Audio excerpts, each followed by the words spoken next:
Okay, good afternoon. We are here in Brescia, in the Salone Apollo, in the Rectorate. And we are starting with this event. The title is Free Thought on the Future, which is the second edition. So we started, the first edition was in 2022, in July. And this roundtable, that in a couple of minutes I present, which will be the roundtable, is embedded in a workshop. The title of the workshop is Research Dialogues on the Complexity of the Energy Transition. In this workshop, we are because we are working on some models related to investment, macro models, and also empirical models on energy transition.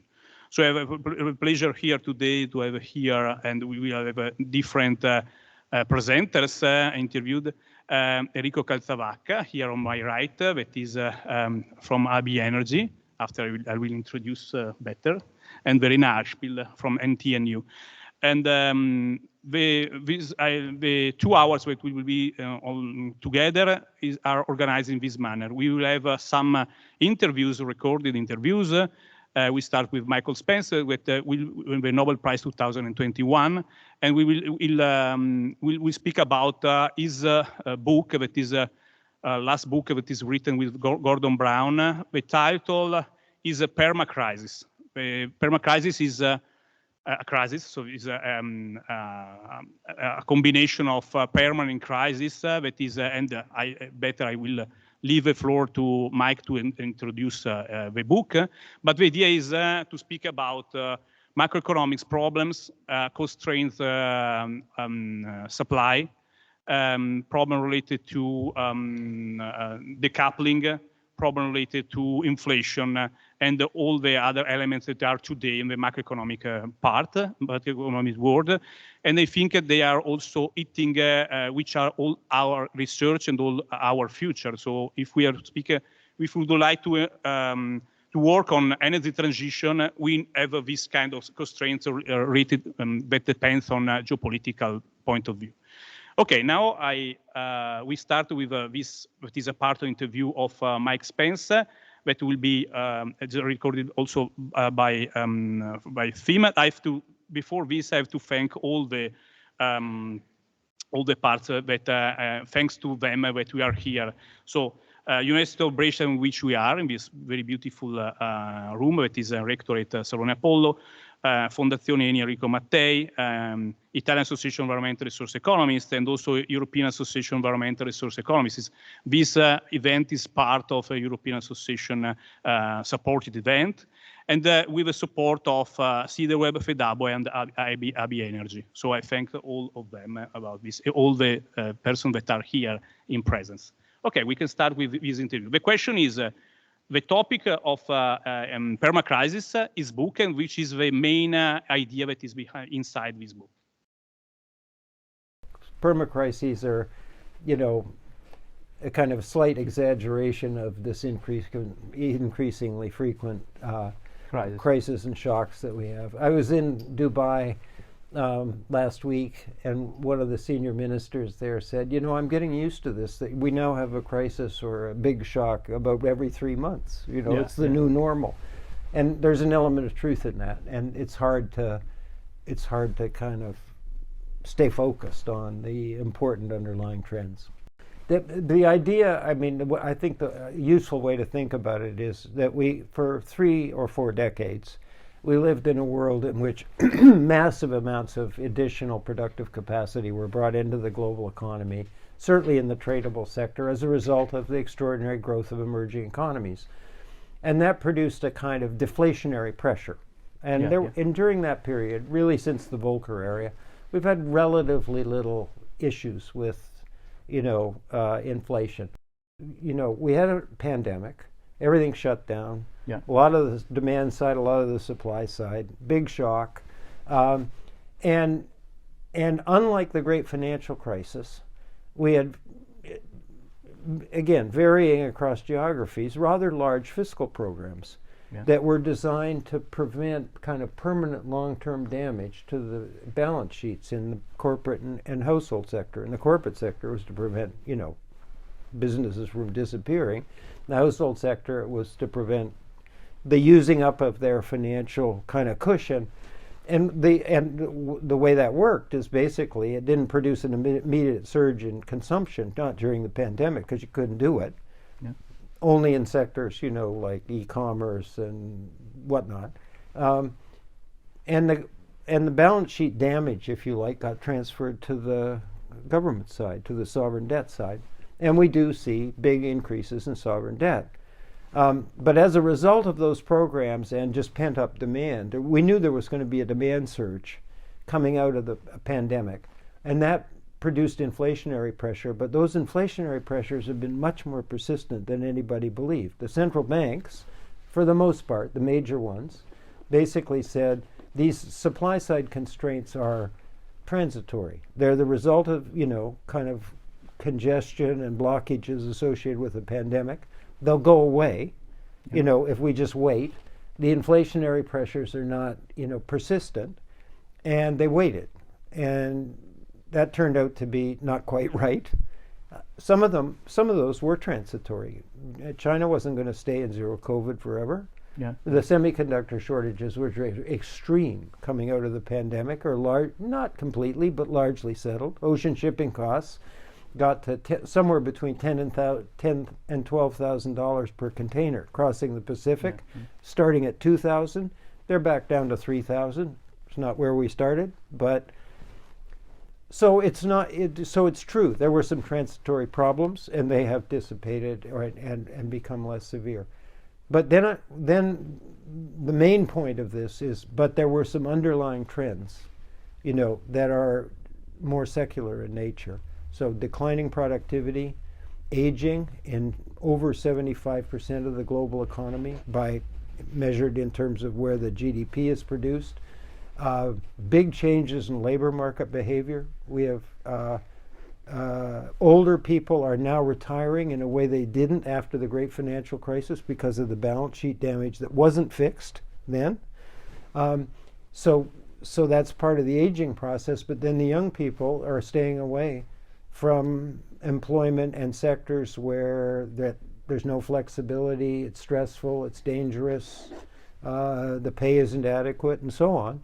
We have labor shortages, again, in the American economy, but we're not by any means unique in all of the major employment sectors. So it looked to me like the bet that the supply side was going to be like it was in the past was not a good bet, and that we're now moving into an era in which the challenge in terms of kind of growth and all the things that growth enables, like investing in sustainability, like dealing with inequality, we're going to be associated with the supply side, you know, headwinds.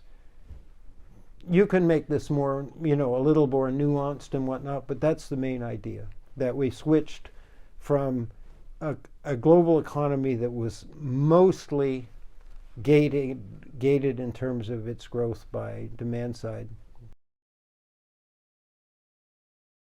Okay, so I think it's very interesting this book because it's speaking about also the future. So we have this supply that is constrained. We have also this problem related to inflation. Inflation affected a lot of firms, so it's a problem. Can have some effect on interest rates, and we know that the central bank increased the interest rate in order to control inflation. Increasing interest rate has an effect on government debt and so on. So I think all these elements are combined. So, now there is also Professor Robert Mendelsohn. I asked to Robert if can jump in, step in the. Hi, Robert. Well, hello. I apologize. Professor Spence's talk got cut off, so I didn't hear any of it. But what I wanted to get across is actually something very different from talking about crises. What I'm worried about actually is that European nations have somehow been fooled into thinking that cutting emissions is actually inexpensive.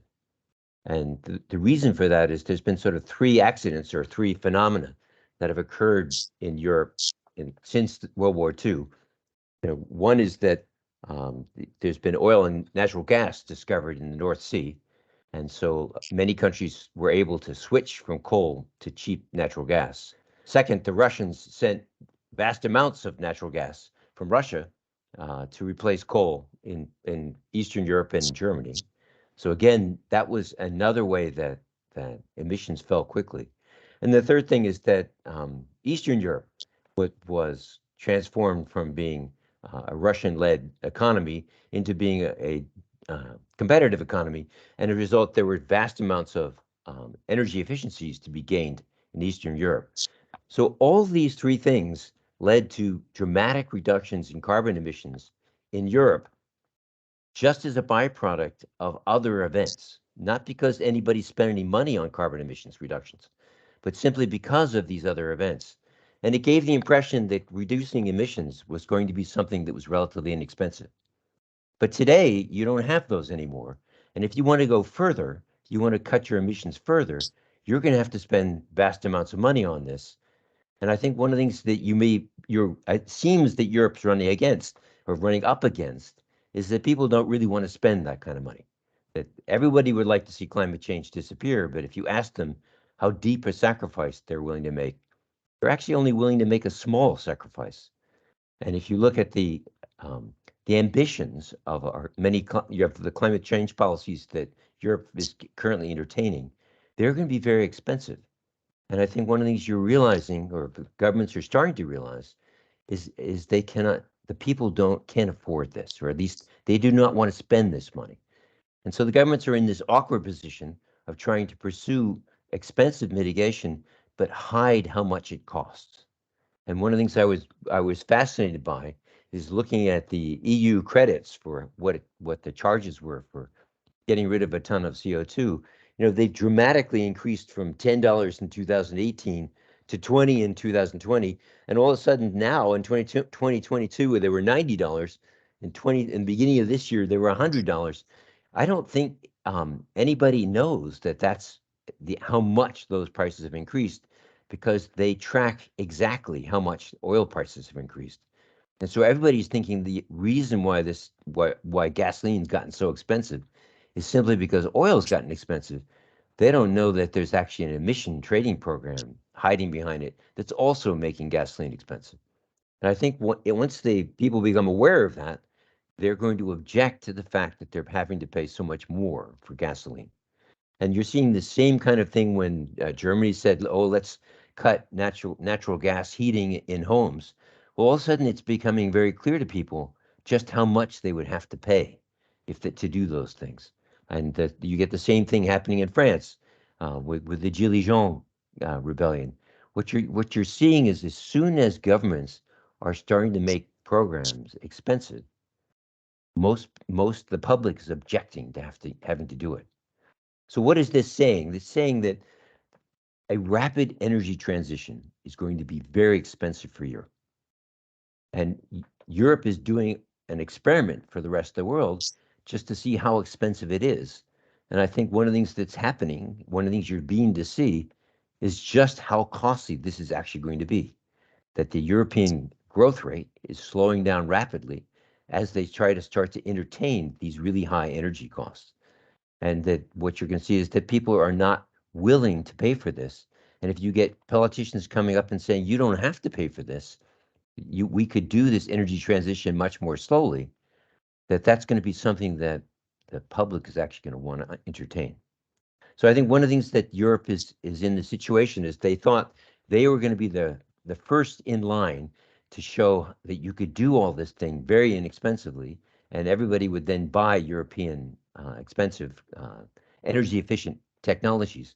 But I think one of the things that they're finding is actually no one's going to buy these energy efficient technologies because they're too expensive. The rest of the world isn't going to pay for it. And so one of the things you're going to realize is that doing the energy transition all by yourselves is going to be way too expensive for Europe. And it's not going to want to do it. It's going to want to do things much more gently.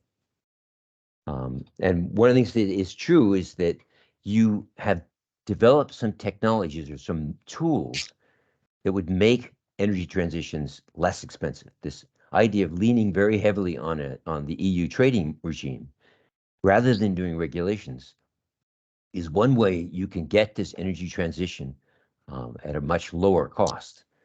But one of the things that's true about your EU trading rules is they don't apply to the entire economy. They apply to narrow parts of the economy.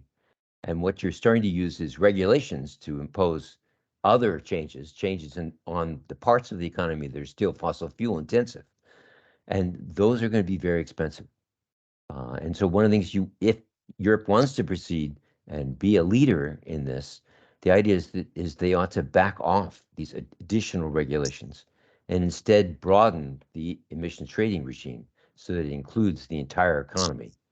And that'll get you a transition that'll be less expensive. But ultimately, I think the problem you're going to face is that I'm not convinced that people are willing to pay $90, $100 a ton right at the moment to stop climate change. That I think that most people are saying, look, I'm willing to pay something. I'm willing to pay $20 or $30, but $90, that's a big chunk of my income, and I'm not willing to do it. And that's going to be the fundamental problem that Europe's going to face if it tries to push the energy transition too quickly. So that's a radical statement, especially coming from somebody who's been studying climate change impacts for the last 30 years. You might wonder, why am I possibly saying that? It's because, as best as I can understand, looking at climate change impacts, the worst impacts we're going to see are going to happen at the end of this century. And a lot of this concern about current impacts is actually just a confusion between weather and climate change. You're going to get weather whether we have climate change or not.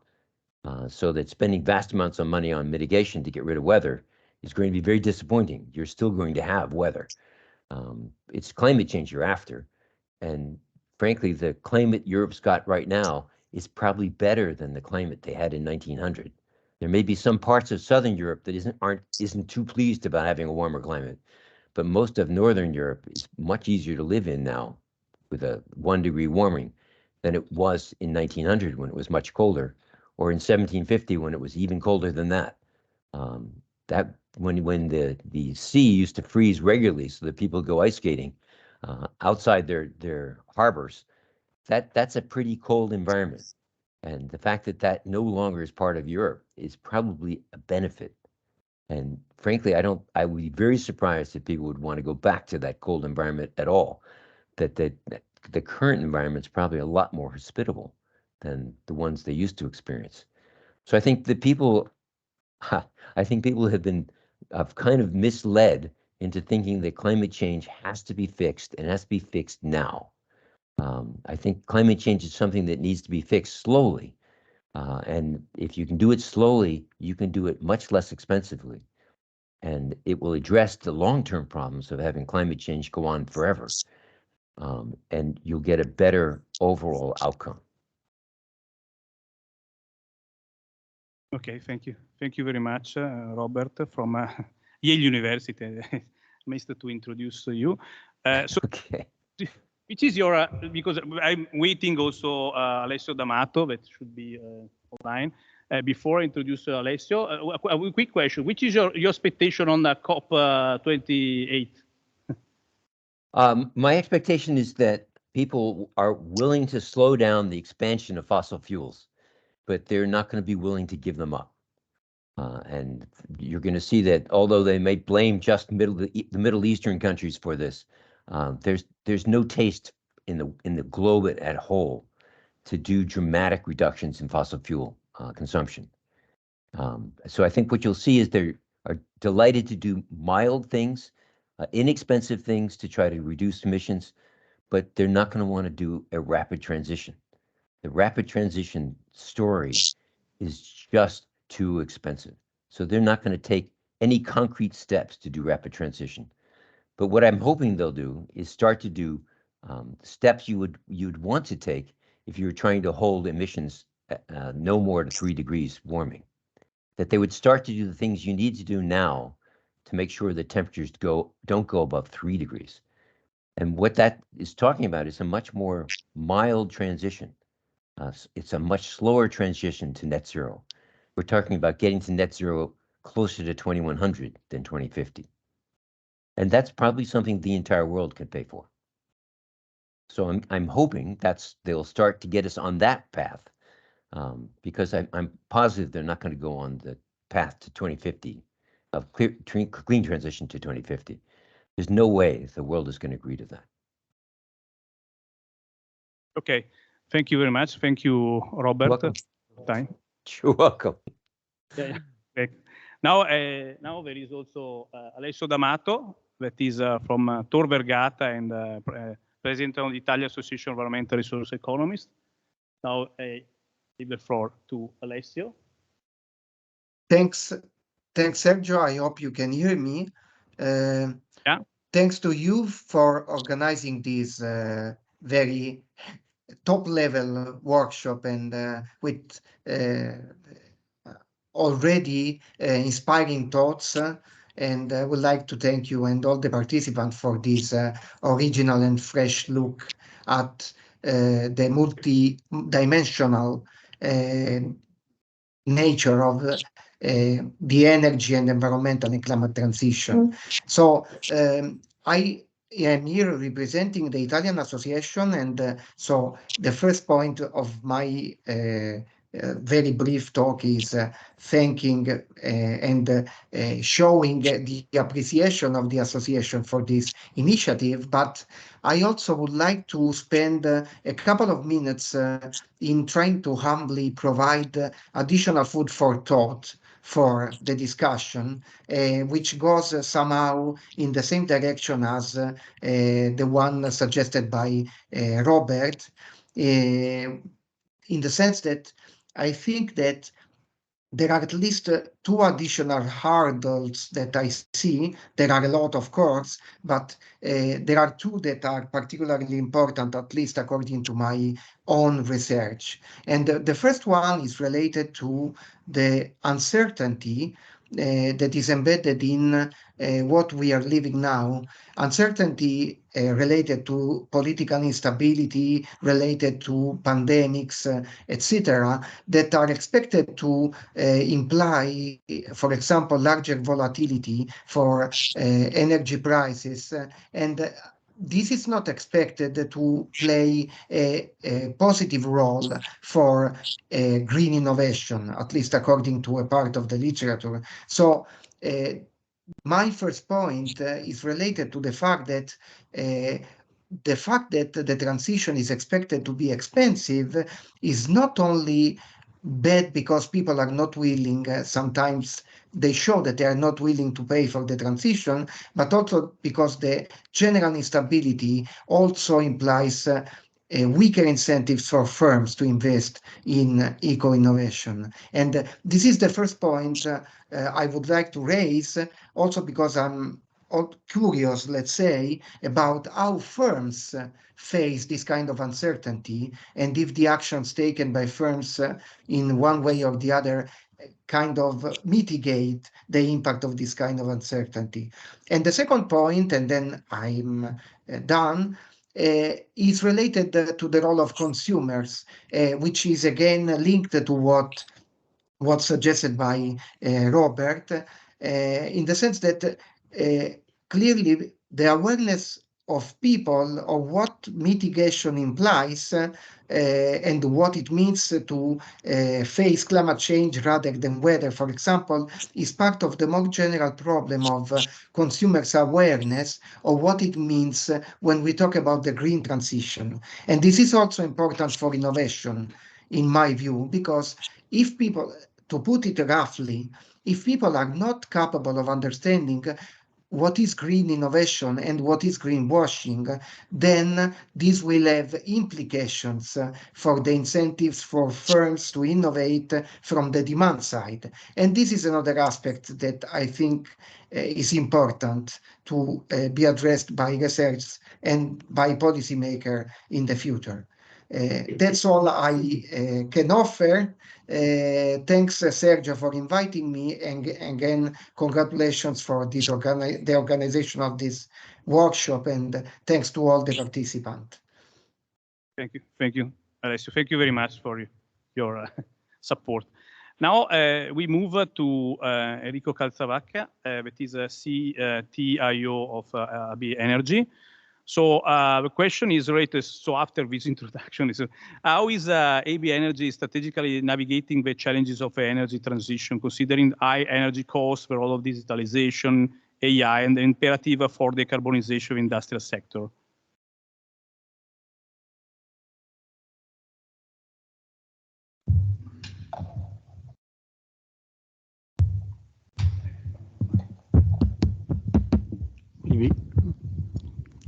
Okay. Well, first of all, thank you for the invitation. And AB Energy is a multinational that is active in combining power, energy efficiency, renewables, either biogas or biomethane applications. And we are facing the energy transition as a challenge according to EU targets. So we are active in Italy, as in many other countries, not only in the US, in EU, but also in US and in LATAM. And EU targets are for sure challenging, but I would use some terms I heard so far, especially from Professor Robert Mendelsohn: ambitious, expensive, and is this slowing down the economy? Well, for sure, the traction we need to achieve those targets is far from being enough to reach those ambitious targets. And this is not a surprise. And the fact that we are not getting closer, at least not at the speed we want to, it's probably a reaction to a transition that is probably too quick compared to what we can do. And either it is a problem of technology, but also of the economy. And I'm not an economist, I'm an engineer, so I'm not going to step into something that I'm not able to handle very well. But as you heard, in the COP28 days, there was a speech related to nuclear power. So it is awkward to hear about nuclear power now. We are talking about renewables, PV, wind, but we are back to nuclear power because this is far too complex to think that we are going to feed our systems, our industries, our needs, our houses only with renewables without being able to store energy, to be flexible. And not that I'm a big fan of nuclear power, but we need decarbonized power, also for producing hydrogen, which is a nice idea, but to achieve that, we need decarbonized electricity to run those electrolyzers. So, and this is also clashing with the strong ambitions of the industrial sectors, for instance, in Brescia, where everybody is keen and really striving, especially here, to decarbonize the production, to be able to keep staying competitive, of course, but trying to decarbonize the product and what they are doing. And this is also facing the perma-crisis that Dr. Spence was mentioning, so higher energy costs, at least in Europe, higher than in other places in the rest of the world, as for instance, US or Asia. We know that they haven't been facing those energy issues as we faced with war in Ukraine, but also transport costs. So there was a clear reference to a six-fold increase of transport across the globe for a container to be transported from China to EU or to US. So is this related to aging economies? Well, I'm an engineer. This is something I leave the answer to somebody else. But I would say that it is extremely relevant that we focus on energy and the fact that the primary energy saving, it's still extremely relevant. So the first energy we need to make sure we are efficient on is the one we are not using. So trying to be more efficient related to the amount of energy we have, because we have to use it wisely. But also we have to focus a lot on renewables, so PV, wind, biomasses, biomethane. Biomethane, for instance, has been attracting a lot of investments from EU, from US, from wherever in the world, here in Italy. And there is a huge hunger for this type of decarbonized feedstock, also from Germany, for instance. So they don't have enough, and they come here to buy biomethane produced here to be provided in Germany.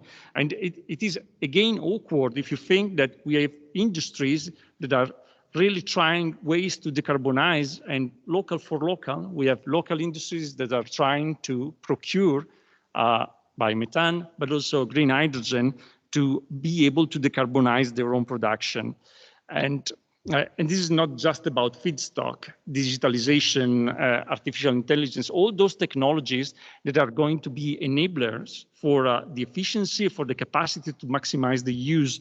And well, there is interesting how the flexibility or the dispatchability or the storage of energy.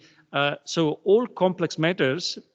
We are in a university with engineering departments, with economics.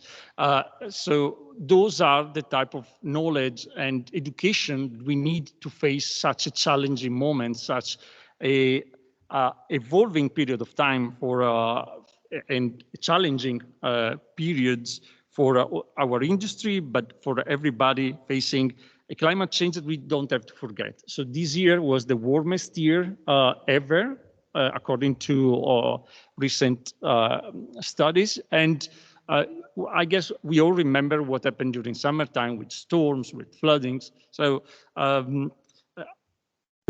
I do think the energy transition is going to last much more than the 30 years up to 2050, but it is real that what is happening to the climate, we cannot avoid to look at.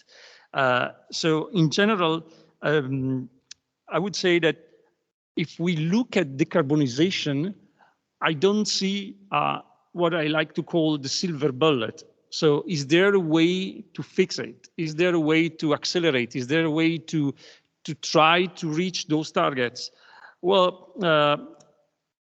I do think we need to be technology independent. So we are going to transition with the technology we have. Okay, we are working on nuclear fusion. Okay, that is nice. Probably one of the projects I'm not going to see starting before I die. This is not creepy, but it is reality. And we need a strong circular economy approach because we need efficiency and flexibility, but also community acceptance. Because red tapes, and you can read those on papers each and every day, are an early stopper for each and every initiative. Green or greenwashing or whatever type of initiative you see, there is a nice acronym, BANANA, that is build absolutely nothing anywhere near anyone. Okay, so this is giving you the feeling what is happening. So even if you have a strong, good, very good in terms of carbon intensity project, well, the acceptance of the communities is a very often a limit and is postponing projects, and it is happening each and every day, and you can read on papers. So we need collective acceptance on those projects. If we really want those technologies that are really available, we can use those. But the big effort on energy transition is on the shoulder on the generation, on this generation. And this is going to be here for the next 3 decades, or according to what Dr. Mendelsohn said, for the next 7 decades. But this is something, this is the new normal. So we need to face it and to be equipped and ready to also to a change of pace and a change of approach. Because as I mentioned, acceptance and the capacity to use wisely the technologies and the resources we have, I need also a change of pace because we are far away from targets.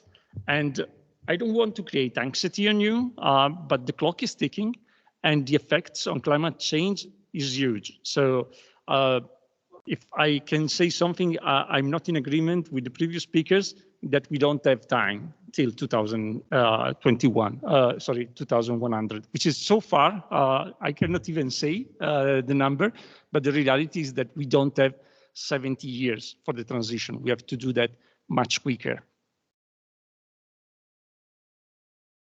Okay, thank you very much. Your very interesting and clear talk. And yeah, we have a new normality. So two different. So also as Michael Spence, Nobel Prize 2001, said before about this kind of new normality. We have new normality related to this constrained supply, and also this transition is going on. Now there's Simone Borghesi that should be online. So I check if Simone is here. Only to check is no. I know that. Okay. Ah, you're here. Thank you. You're not here really because you are in Dubai. Here virtually. Simone Borghesi, that is, I have to introduce you. That is from University of Siena, European University Institute, and future president of European Association of Environmental Resource Economists. You are in Dubai. You are attending what is happening there. That is also for our future.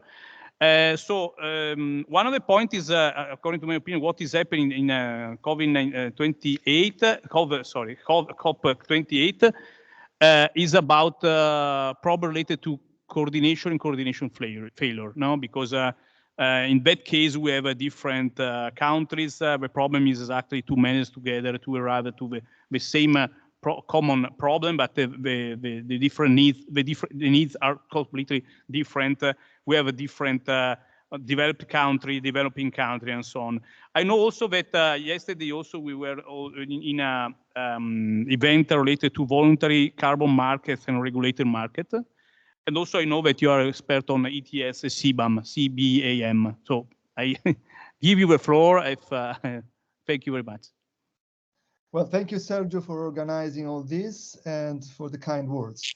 I will try to combine the various elements you were mentioning in a very brief intervention. You were mentioning, first of all, coordination failures. Well, we teach our students the importance of coordination failures in preventing optimality, a socially optimal solution from the market. And unfortunately, I think that COP is an example of coordination failure. It's kind of long coordination failure, if you want, because now it's COP28, and we have been discussing about how to fix the problem, at least for these 28 editions.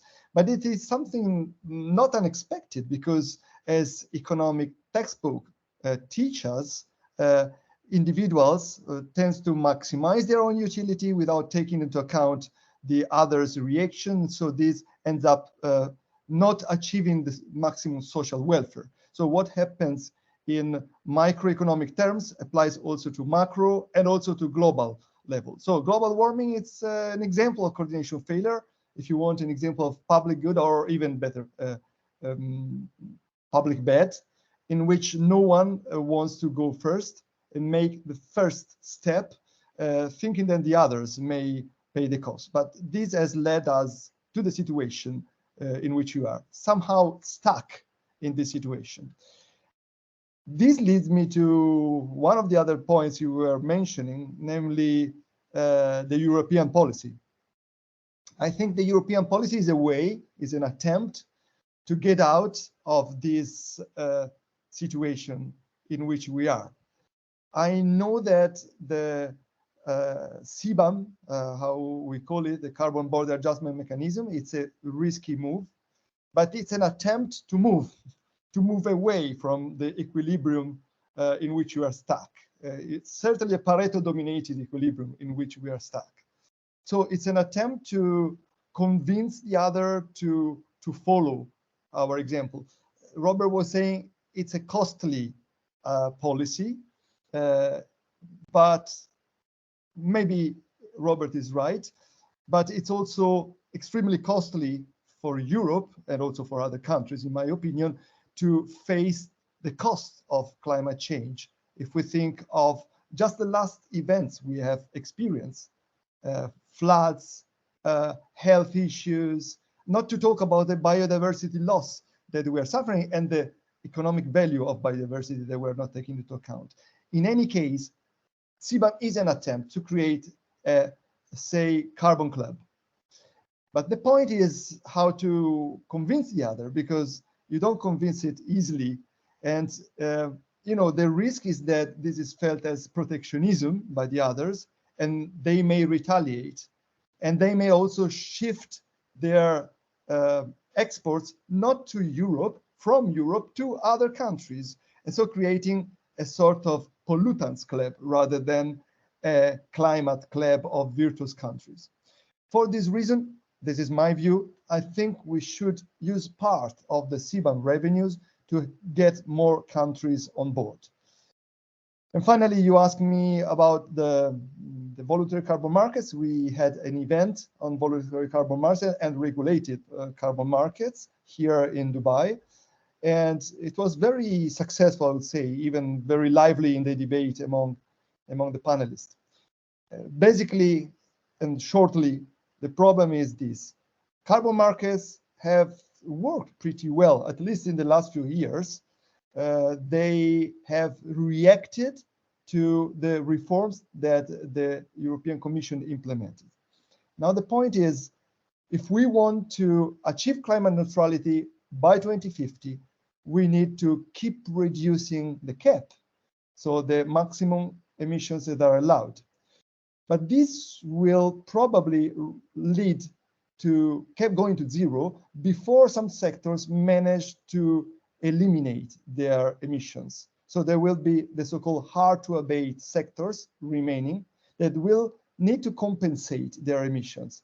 And that is where voluntary carbon markets enter the game, because they will need to buy carbon credits to offset their emissions that can come from nature-based solutions or technological-based solutions. Now, voluntary carbon markets are potentially a very good instrument, but if we look at what has happened in the last period, especially after the Ukrainian war, we see that the volume has fallen remarkably. The prices are extremely low as compared to the 80, 90 euros per ton of CO2 on carbon markets. On voluntary carbon market exchanges are at 5 euros per ton of CO2. There are problems of permanency, so also scientific integrity on some of these projects. Will our capacity to capture CO2 remain in the long run? And this is the risk, that we create a credibility issue that might backfire, that might end up reducing the credibility also of regulated carbon markets. And since I believe regulated carbon markets are an useful tool, and one of the main tools we can rely on to get to decarbonization by 2050, then we should be very careful in managing voluntary carbon markets. Well, there might be many other things to say, especially given the discussion, interesting discussion that was introduced by Robert. I agree with Robert. Let me say just this. I agree with Robert when he says that we are not ready to phase out, or but the countries are not ready to phase out. Phase out, I mean fossil fuels. It doesn't come by surprise to me, since we are in Dubai. At the end of the day, we could expect this to happen in this COP. But I disagree on the idea that the climate change has to be fixed slowly. I think we have to act now. I think that the energy transition needs to be accelerated. And I partly disagree also on the fact that the costs are going to be so huge, because we have seen that if we invest resources, the cost of, say, renewables falls dramatically. 1 decade ago, the problem was that these sources, renewable sources, were absolutely non-competitive. Now they are competitive, and their cost is even lower than that of fossil fuels. So it's also a matter of perception, narrative, and especially investment of resources in these alternative paths. But that's my humble view. Okay, thank you very much. So a comment on this. So the final part of the book of Mike Spence is also about a possible solution about this problem, so this new normal. And one idea is also exactly in the direction of coordination. The same from another Nobel Prize, that is William Nordhaus, that is speaking about many times about the climate club. So there is this idea that we should cooperate. We should is a mandatory at this point with respect to climate change and so on. So, and with respect to the other things, I totally agree. We have to slow down, to phase out very slowly, because so not very, but slowly, because should be a realistic goal to reach. Okay, thank you very much, Simone. Now, and I will leave you there to Dubai for our future work a lot for us. And now we have here Verena Hagspiel.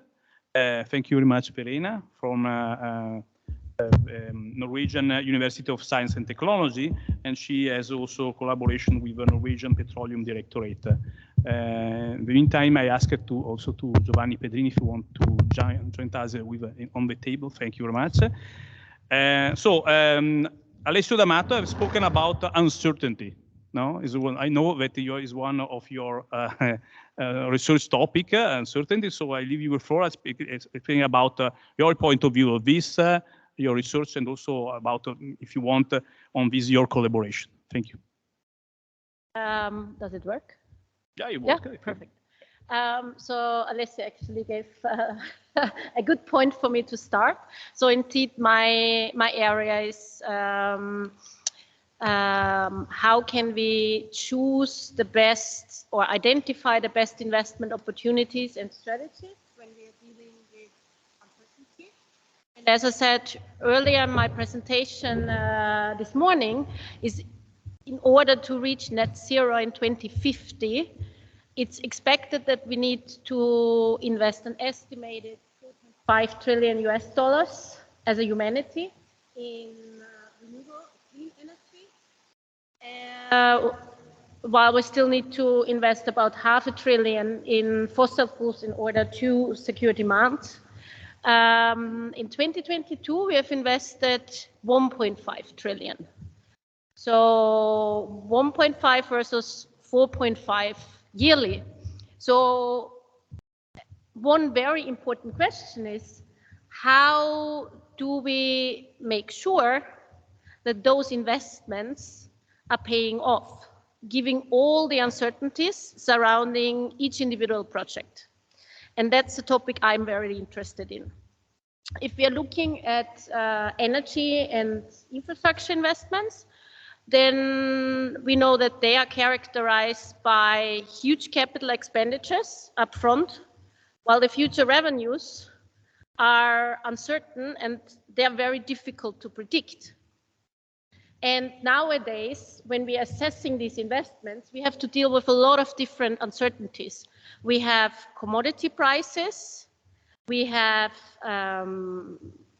operational uncertainty, we have regulatory uncertainty, changes in tax regimes, changes in regulation. So how do we integrate all of this in assessment of project investment?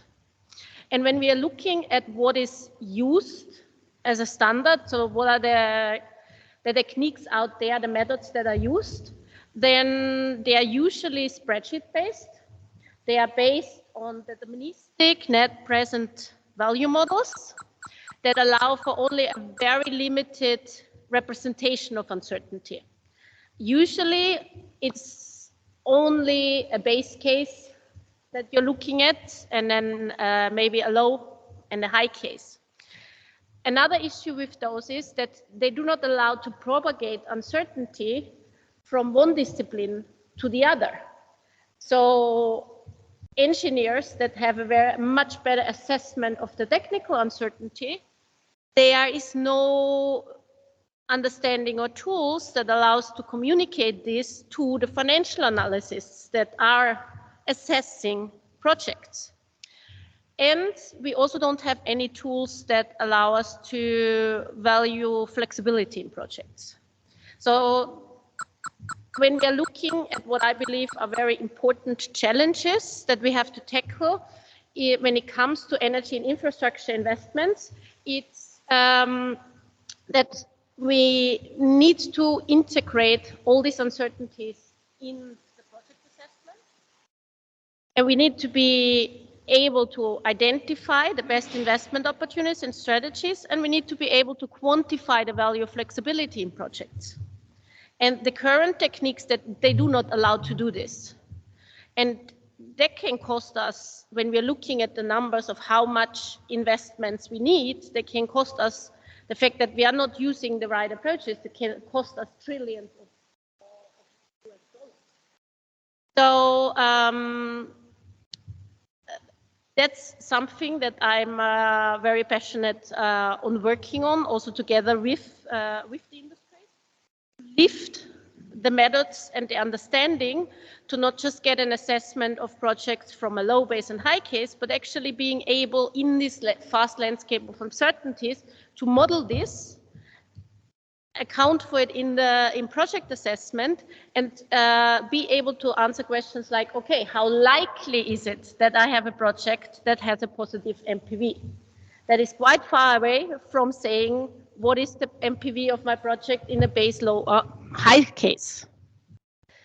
So I think in order to choose the right investments that we need for an energy transition, having more focus on that is important.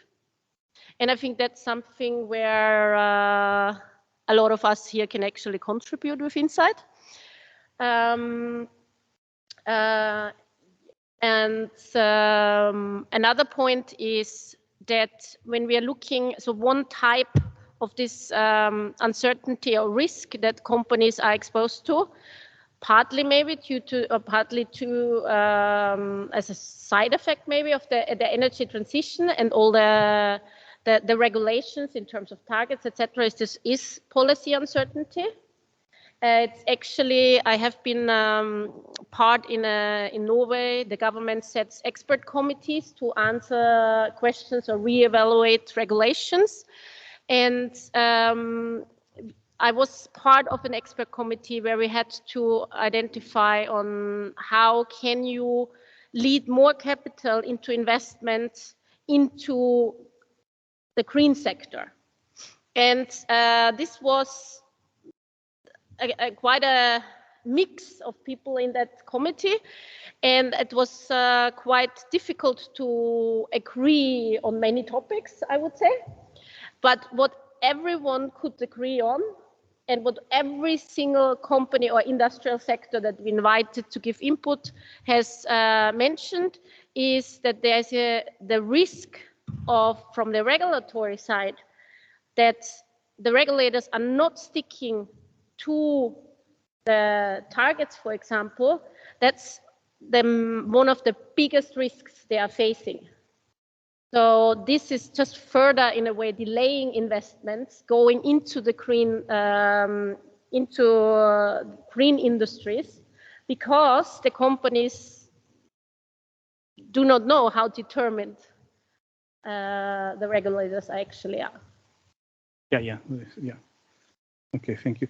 A lot of uncertainty. So 2 points. So a lot of uncertainty. We have to manage it. We have to have this increase our study in different, combining also disciplines. Economy. I think that's very important, because that I see we are working with, as you said, the Norwegian Petroleum Directorate and some of the biggest oil companies in Norway. And when we are talking with the financial analysts and then asking where they're getting their input on, for example, reservoir uncertainty, knowing that they are very advanced in modeling reservoirs, predicting reservoir size and properties. And then we ask them, what information are you giving to your financial analysts in order to assess projects? It's usually 3 numbers or 3 production profiles. So I think there's a big need of better communication between different disciplines in terms of better dealing with uncertainty. So coordination also in this case. So I think at the end this will be one of the important words of our roundtable. I think because it's also related to research and also combining engineering. So it's a call for Enrico and discussion. So also to improve our knowledge on this. And I think this workshop is also for this reason. So we have a technical workshop in the morning tomorrow, and this is a roundtable in order also to manage all the parts. So we firms, institutions, research, and so also different countries. Okay. We have spoken also about problem related to uncertainty that also affect also some firms related to inflation, very high level. Some case uncertainty means also we are not able to predict which will be the next price. This could also affect change the management of the firms because they are not able to manage their job with respect to some unpredicted shocks. And unfortunately, as I think Mike Spence said, we are in a perma-crisis period. So we started in, if I remember when I started my lessons, 2007, Winter crisis, 2011, COVID-19 and so on. So we are, and now 2 wars. And so we are also waiting other crises. So the idea is to, in some cases, also to adapt or to study better and to manage this crisis. Now we have the floor online. There is Francesca Morandi, that is external relations for CEDARWeb. Thank you, Francesca, for being here. And now Simone Borghesi has spoken also about some sectors hard to abate. So in this sector, there is steel companies and so on. And I know that you are working on this, obviously, a lot, because CEDARWeb is managing this part. And also you are working a lot on sustainability, energy transition, and so on. So I leave you the floor. Thank you very much. Thank you very much, and good afternoon to everyone. Can you hear me? Yes? Yes, perfect. Okay, and thanks also for the invitation for these really interesting themes and really strategic issues. I'm, as Sergio said, I'm the content manager in CEDARWeb. As the CEDARWeb, we are the steel community. We are the only one national newspaper dedicated to the economic and steel information. So we daily offer news, prices, information, and consultancy service to our players operating actually in the iron and steel industry. We offer them a digital and physical space, so for discussion and innovation. And we realized how talking about the circular economy and the steel and green transition in the iron and steel industry has become no longer just a trend, but part of the strategy of the company. So is a real asset of the business strategy and of the vision. I would like to start from the word sustainability and actually with the image of the piano, a music piano, because the entrepreneur Oscar Farinetti reminded us how the word sustainability comes from sustain, which is the sustain, the third pedal at the right of the piano. It is the pedal that lengthens the note in the time, even if our fingers are no longer playing and pressing on the piano. So sustainability means duration on time, means looking to the long term, to the next generation, implementing good practice today in the fields, in the 3 fields, economic, social, and environmental, for tomorrow's survival, for tomorrow next generation. And I really like this image because it underlines how and how much the sustainability investment today are really related to the tomorrow generation. And in this sense, our steel material is really a precious material because it's 100% recyclable material, and it can be recycled unlimited times without losing any of its original properties. So according to the Bureau of International Recycling, steel is the most recycled material in the world. And I would like to underline and to sum up the 5 reasons of the green transition in the iron and steel sector. The first one is related to the scrap, because Italy is the leading Europe producer of electric furnace steel. So if in Europe the 60% of steel is produced through the arc furnace, in Italy this percentage is 80%. So in Italy over 85% of raw material is collected by the scrap. And this makes the Italian steel industry, compared to the other countries, one step ahead in terms of environmental impact. Because if in the European Union 40% of steel production is achieved thanks to the recovery of ferrous scrap, in Italy this percentage is really, really high.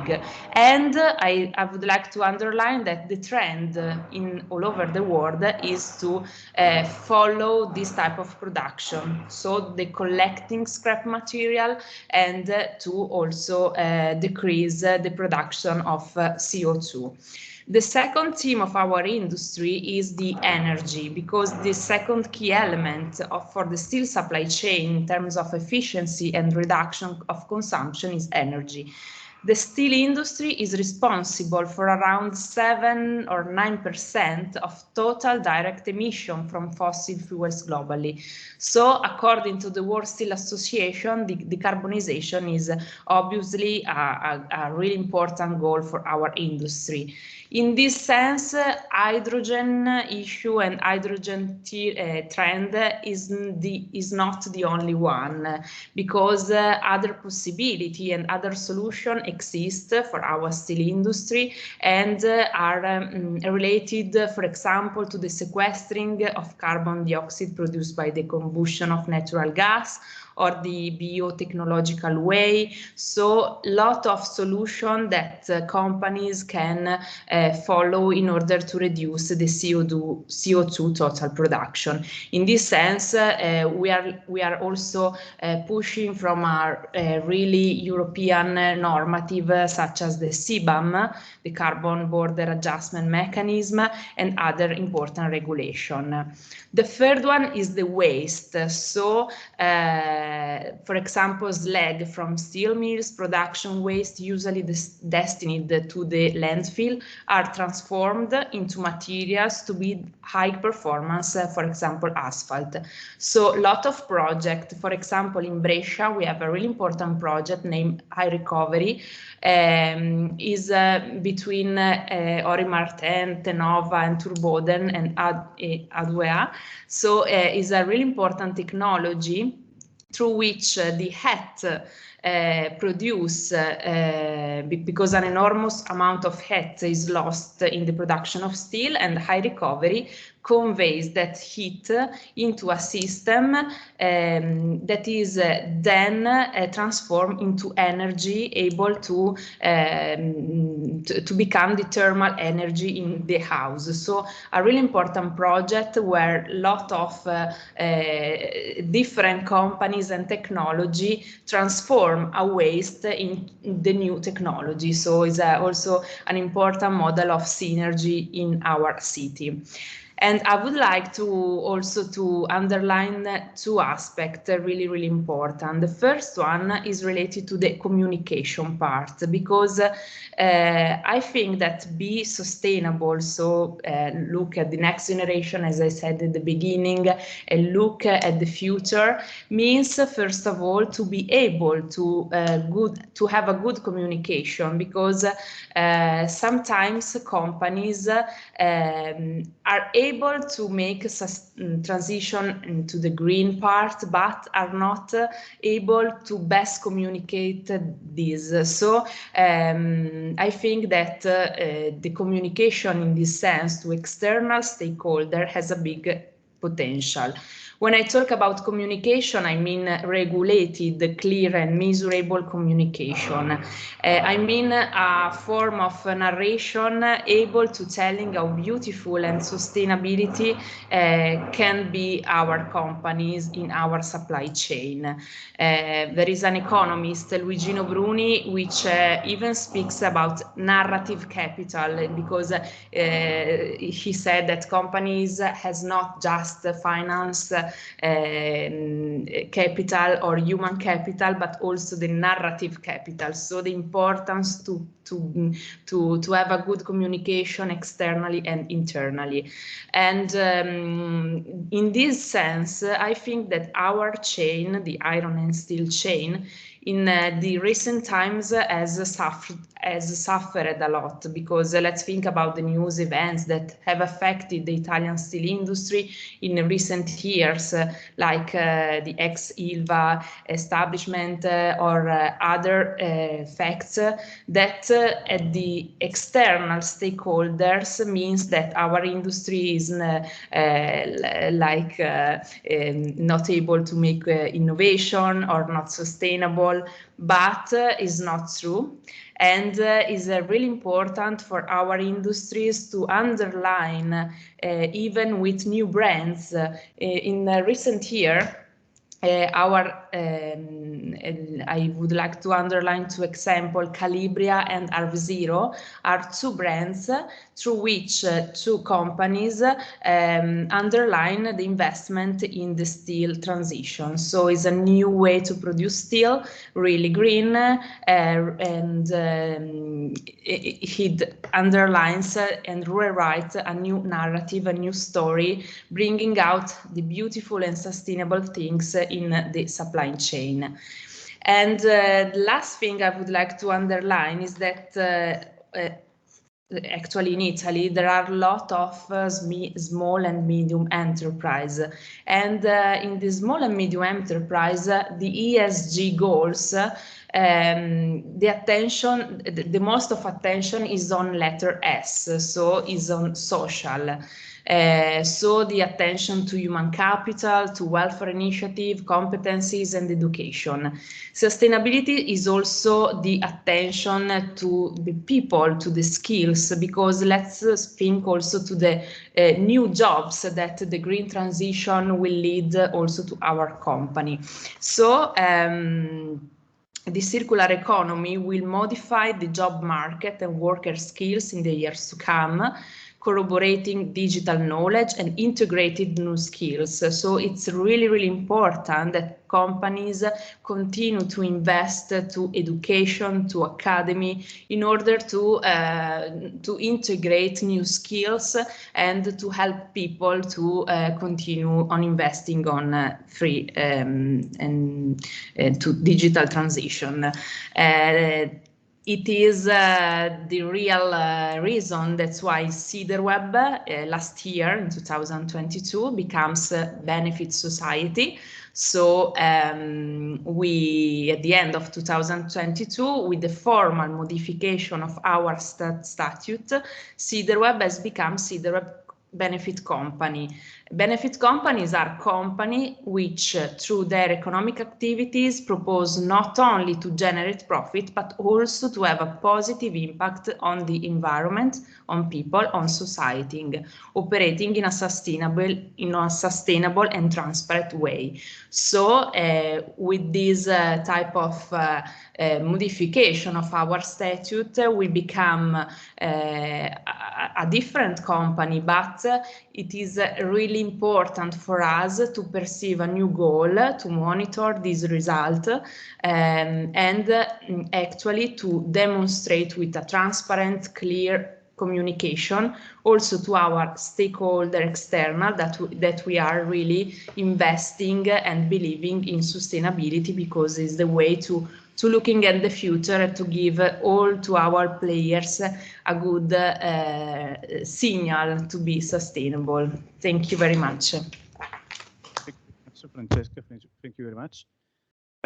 So benefit company is, and also ESG are the two, so financial market, and so also benefit companies are also part of this history related to this transition, so are important. Coming back now to uncertainty. So I introduced a little bit before the problem. So when in 2 years ago we had some problems with, so we started, unfortunately, the Ukraine war. We had a jump in oil, gas prices, especially. This hit the companies, and in some cases they had some trouble in order to manage these prices. So now the question is to Giovanni Pedrini, that is sales coordinator Cromodora Wheels. Thank you for being here. So related to exactly to this point, how has Cromodora Wheels experienced an impact on both production processes and overall company management? Specifically, how does the company navigate challenges related to energy availability and pricing? What strategies are in place to ensure continuity and resilience? Okay. Yes. First of all, thank you. Can you hear me? Yeah. First of all, thanks a lot for having me here, and I really appreciate the fact that I represent a firm within a lot of professors. I'm not feeling like in alliance then, rather than, but I do feel like there is it's very important for us to contribute to give contribution, and let's us all understand what we've been facing. If I can make a small digression just to introduce the our company, we are a wheel makers within the automotive industry. We make wheels for cars. We mainly work with German customers, and we work directly with the German car makers for the sake of Audi, BMW, Porsche, Volkswagen Group, and so on and so forth. We just to give you an idea of the market we operate into, we have a capacity between the two plants that we have in Italy and in Czech Republic of 3.3 million wheels, over an output of cars produced in Europe in 2022 of 10.9 million, meaning 44 million wheels. So we basically have roughly a 6.5% market share. Bearing in mind that before COVID, the production in Europe was over 14 million cars, meaning roughly 64 million wheels per year. So as Cromodora, we kept our output stable, and just by surviving these last 4 years, we gained basically 1.5 percentage point of market share. Having said this, we came. Let me say that the Russian-Ukrainian conflict spread and the consequent energy crisis was just an unfortunate third event that gave us a lot of constraints in the supply chain starting from 2020. There is no need to digress to what happened in 2020. We were all on the same boat, and I think that as Europe, we faced the challenge rather positively. But unfortunately, in 2021, we faced another challenge, which was the semiconductor challenge and the linked logistic challenge. Just to give you an example, to ship a container from Eastern Asia to Europe in the middle of 2019 it would have cost you roughly $2,000 to $2,500. In the middle of 21, the price was roughly between $12,000 and $13,000. So that was a big impact on the supply chain.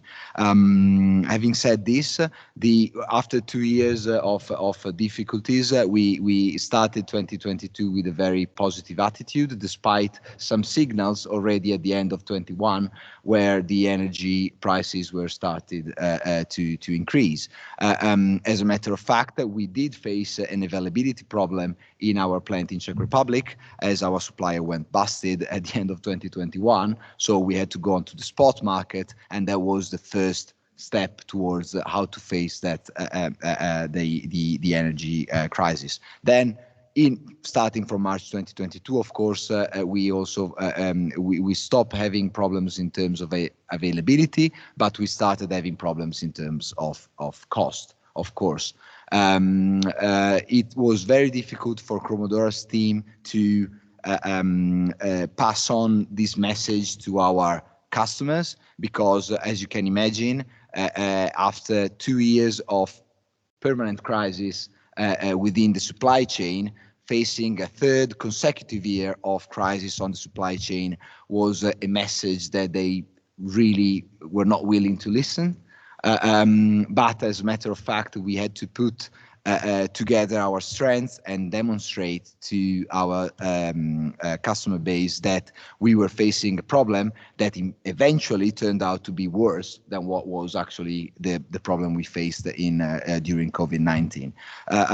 So through consolidated proofs and through a long-lasting relationship that we had with our supply base, but also with our customers, we managed to reach different level of agreements over a compensation on the energy cost that we were facing.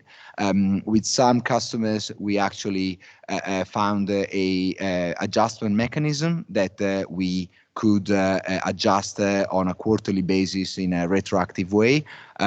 With some others, we've sort of found I wouldn't like it to call it like that, but a sort of pain sharing, where we were actually discussing what was the average level on the market, what was incorporated into our pricing. But just to give you an example, in September 2022, at its peaks, we were facing a 25% loss on our selling prices, and that was just due to the purely to the energy cost increase. In our market, we must invest a portion that is at least 10-12% per year to keep our competitiveness either in Italy and in Czech Republic. So not only we were losing profit, but at the same time we were also losing the amount of investment that we needed to put into our companies to stay competitive and survive these tough times. Basically, once we faced the first shock at the end of 2022, and we agreed with our customer base on what were the measures to be taken going forward, we managed to get back to the roots. So we got back to longer relationship in terms of contracts. So we tried to secure longer terms contracts with our supply base in terms of energy, trying to give them the stability that was so much researched in the last years, as well as through the proof of our quality products and of our resilience during the last the last 3 years. We managed to told our customers that they could trust us. We already had good relationships, but we thought and we proved that if we've kept our heads up during that different timing, we could have gained some more trust and some more stability towards our customers, and that's what we did to secure the continuity in our supply of energy, and of course towards the supply of our customers.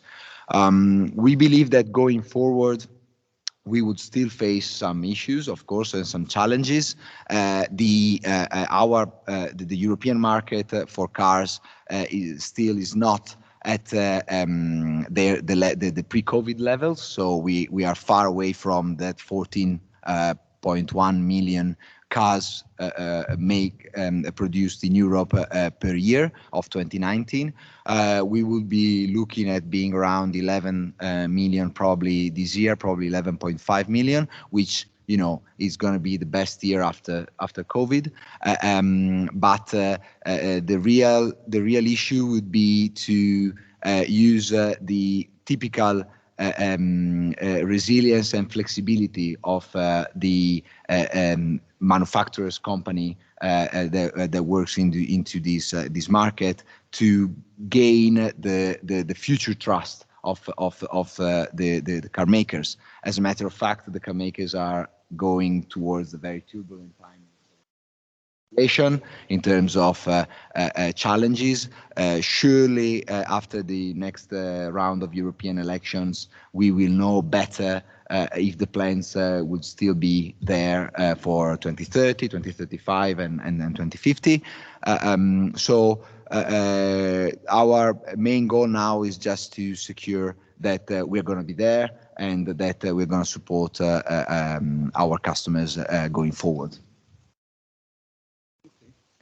So indeed, my question was exactly about your expectation of the future, but you answered to this. And there are more uncertainty now also legislation and other things. It's going to be, yes, it's after the European, we believe that the European election will not, as a market, will not determine a turning point, because I think that the path is already underlined and we all know that the path is there. But we also believe that, we've been facing issues in terms of energy supply, given by the fact that we were supplied by Russia for a long time, and therefore we think that if we only look at one technology only in the car maker industry, being the battery technology, we could be ending in a very similar situation where we will be linked, we will be strictly linked to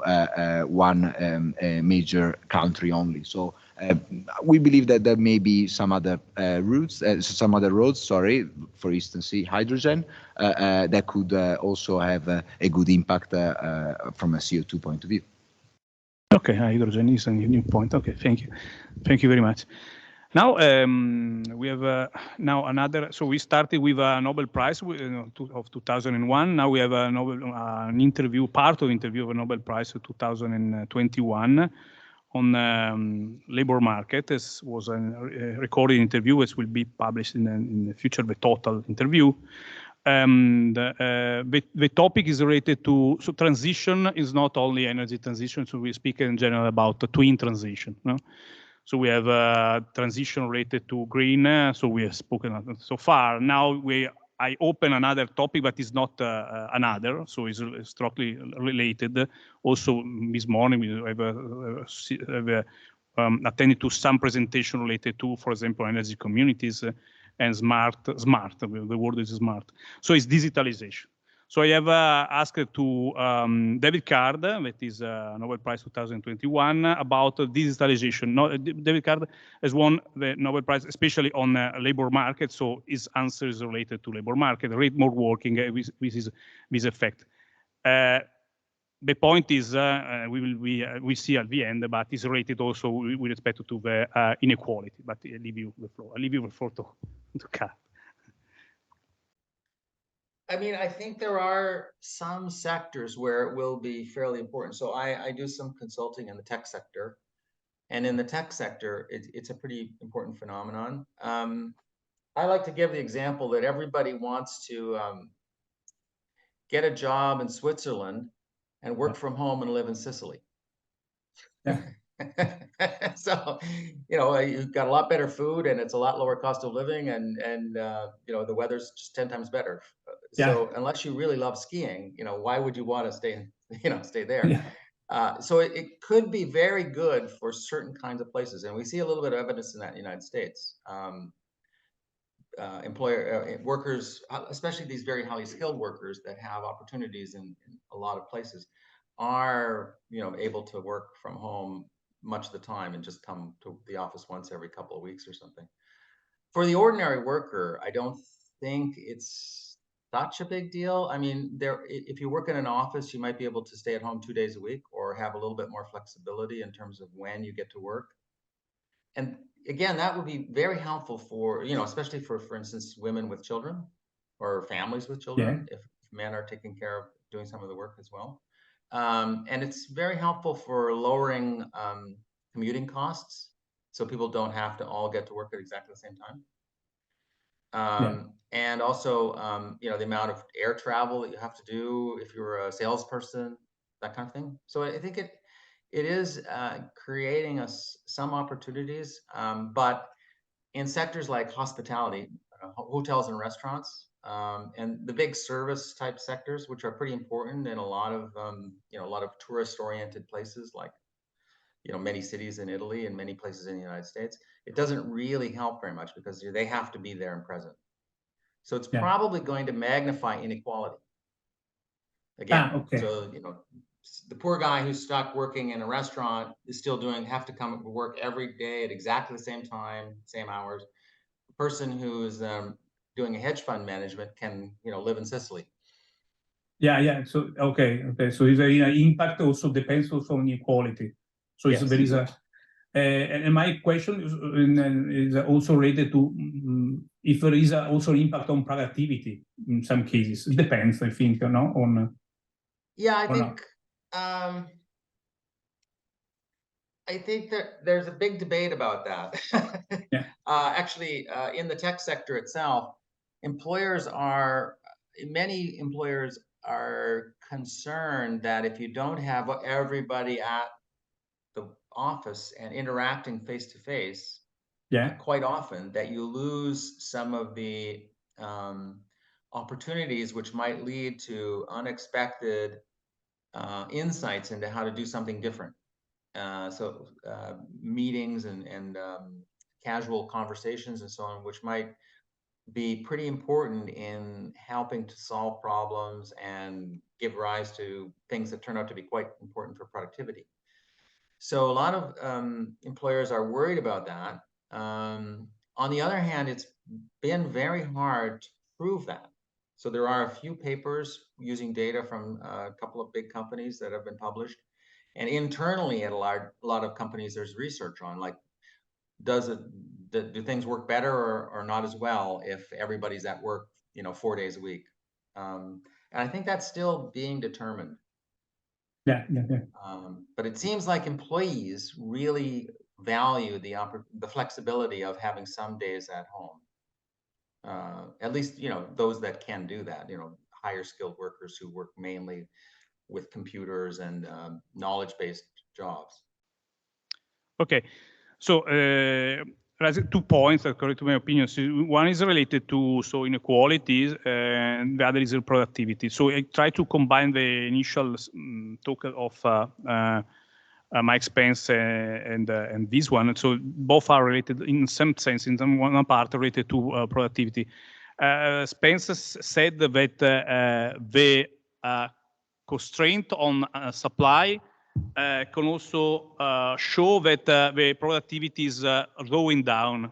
Especially we have some data on Italy, but also in Europe is unfortunately one of our problems. When you have no constraints on supply, you can hide the productivity slowdown by increasing productivity. So this, from an economical point of view, is a manner in order to hide this problem. When there is a ceiling on the supply, unfortunately, there is this point that is arising. So this is one point. Digitalization could improve because it is one of the elements that would improve productivity, but we could observe some problems related to inequality because in some cases you can adopt, in other cases we cannot adopt. But we have to understand now more in depth this point because now I asked to Dirk Bergemann from Yale University. He has written one is specialized on on information, and one paper that he has written is the Dirk the economics of social data. Okay. And this paper was also about the role, the value of information. And so the question is related to the role of digitalization information in economics and in the energy markets. Also, I know that you have also a paper related to this point, so also this, but I leave you the floor about information and this. Thank you, Dirk Bergemann. Yeah, thank you, Sergio. And I'm sorry that I can't join you in Italy. As David said, I would love to, but it's the end of the semester here, so I'll have to administer exams. Let me perhaps start with the energy market. I think there's a good chance that in energy market, we are actually witnessing a sharp turn towards decentralization. Okay. meaning that if you think about the production of renewable energy, a large part of this will actually be very localized, will be decentralized, will happen in energy communities. And so there's going to be a turn towards very decentralized production of energy. Similar, I think, in the distribution and in the storage in particular of energy. If you think about electric vehicles, basically have huge batteries that we can use to basically store anywhere in the world, at any locality, at any community, energy that we can then call upon and use at any time. So that means really a huge movement is underway that moves from highly centralized provision of energy and an infrastructure that basically starts with a few producers to one that is decentralized. Okay. But for decentralization to be efficient and really to gain the full potential and reap the full benefits of energy, we need coordination. Coordination among the producers, coordination among the consumers, and coordination to the market. And in order for coordination to happen, we need information and we need data. And so what I want to suggest is that we are at a point where we should think about this and where we should think about the use, the integration of data and information to take full advantage of the ability to decentralize the energy infrastructure. So let me talk a little bit now about data, and let me talk in particular about social data. So what do I mean by social data? Really, when we get signals from individual consumers or individual producers, we're not only getting just signals about what their demand is at that moment in time, or what their ability to produce energy is at that moment in time.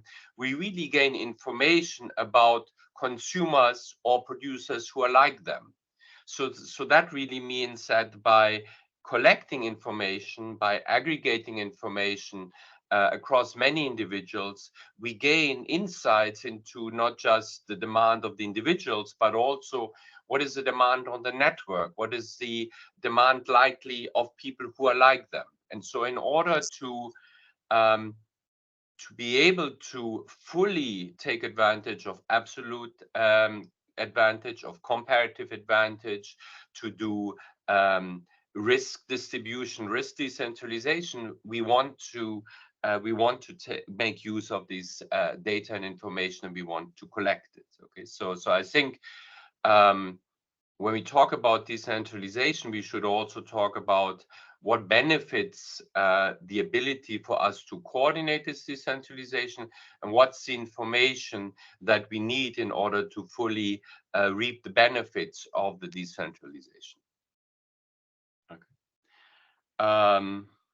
So information to all of us who work on energy and on environments should have very familiar properties, namely, since information about me will tell you also a lot about information or preferences of my colleagues, there's naturally an externality.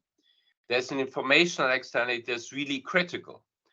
In environmental economics, we know, emissions of carbon related energy has a negative externality. For information, whether the externality is positive or negative really depends, is not something that we can sign a priori, but it depends on how we organize the market, how we organize the distribution, what standards do we set. And so I think it's important that here there's a critical design element in terms of how we design the markets and how we use the information in the markets that basically integrates notions of information design and market design that is critical. So let me maybe sort of make this proposition here that how to design market optimally, and especially decentralized market, and how to distribute and use information optimally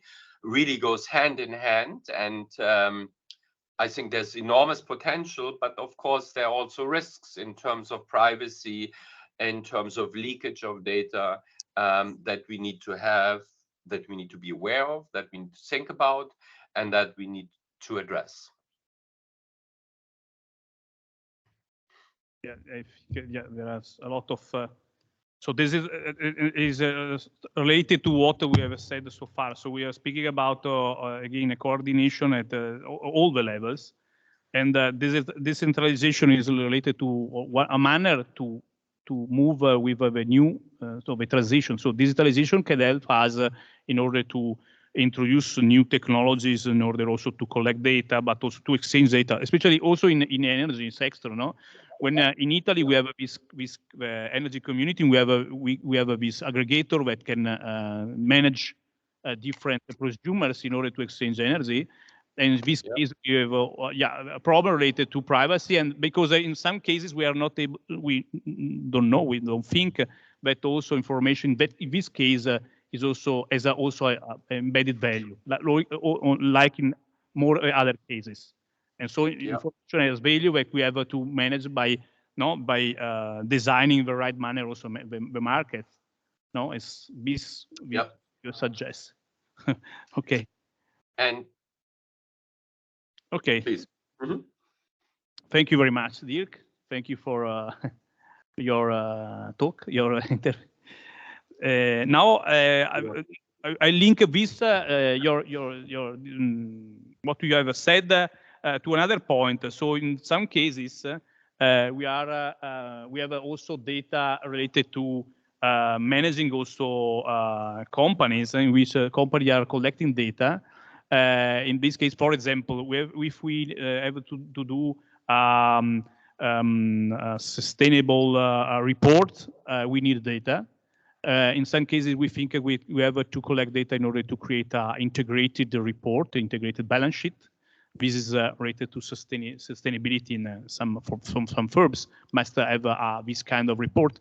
They need data. In some cases, we will see in some minutes also what is possible to do in some firms. And this is also one problem. The problem is to manage, in some cases, a lot of data. The big data is good because we have different data, but the problem is to manage, because we have to figure out to collect data and also to understand which are the right data. So like I think in internet system, no?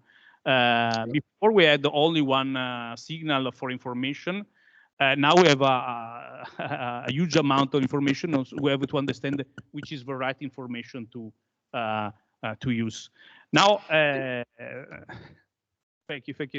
Now we have also Besacchi, Francesco Besacchi, that is CIO of 𝒓𝒆, that is I think is connected. Yes. So I ask to Francesco Besacchi to jump in, and the moment I ask also to Luca Zanchi to join us.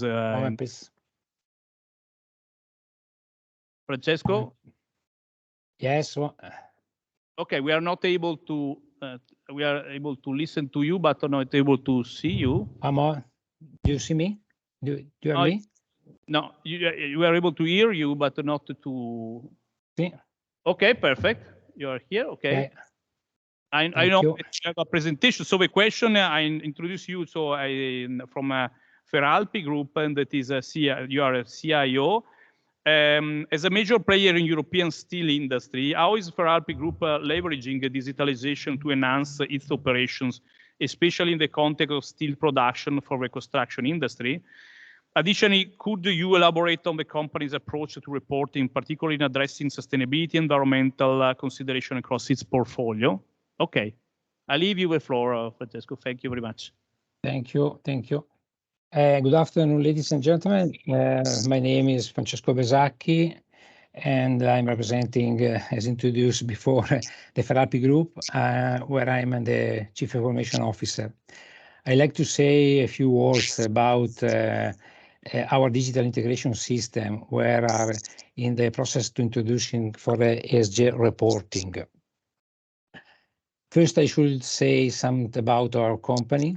𝒓𝒆 is the steel manufacturer founder of half a century ago in the Italian province of Brescia, near Lake Garda. The two principal steel production plants are in Ronato in Italy and Riesa in Germany. The group has expanded greatly over this time, and this map shows you the current footprint of our group in Europe and in Africa. 𝒓𝒆 produce construction steels, derivatives products, and special steels. Our presence is in Italy, France, Algeria, Czech Republic, Hungary, Spain, and we have many plants in Italy, in the north, and in Rome, and so on. Okay, in this chart, I give you an overview of the key performance indicator of the group in 2022. As you can see, the group produced well over 2 million tons of steels per year. Employees going on for 2,000 people with operations in 7 different countries. Sustainability has always been important for 𝒓𝒆. As steel producer, the company is well aware of its environmental impact amongst the many other business challenges it faces, and as in the fact regularly present on the ESG report since 2004. To bring this into the line with current practice and to match the timing of our financial statement, we are aiming to create a fully integrated reporting process. This is designed to allow complete transparency and traceability, and of course to comply with the standard format and regulation in force. We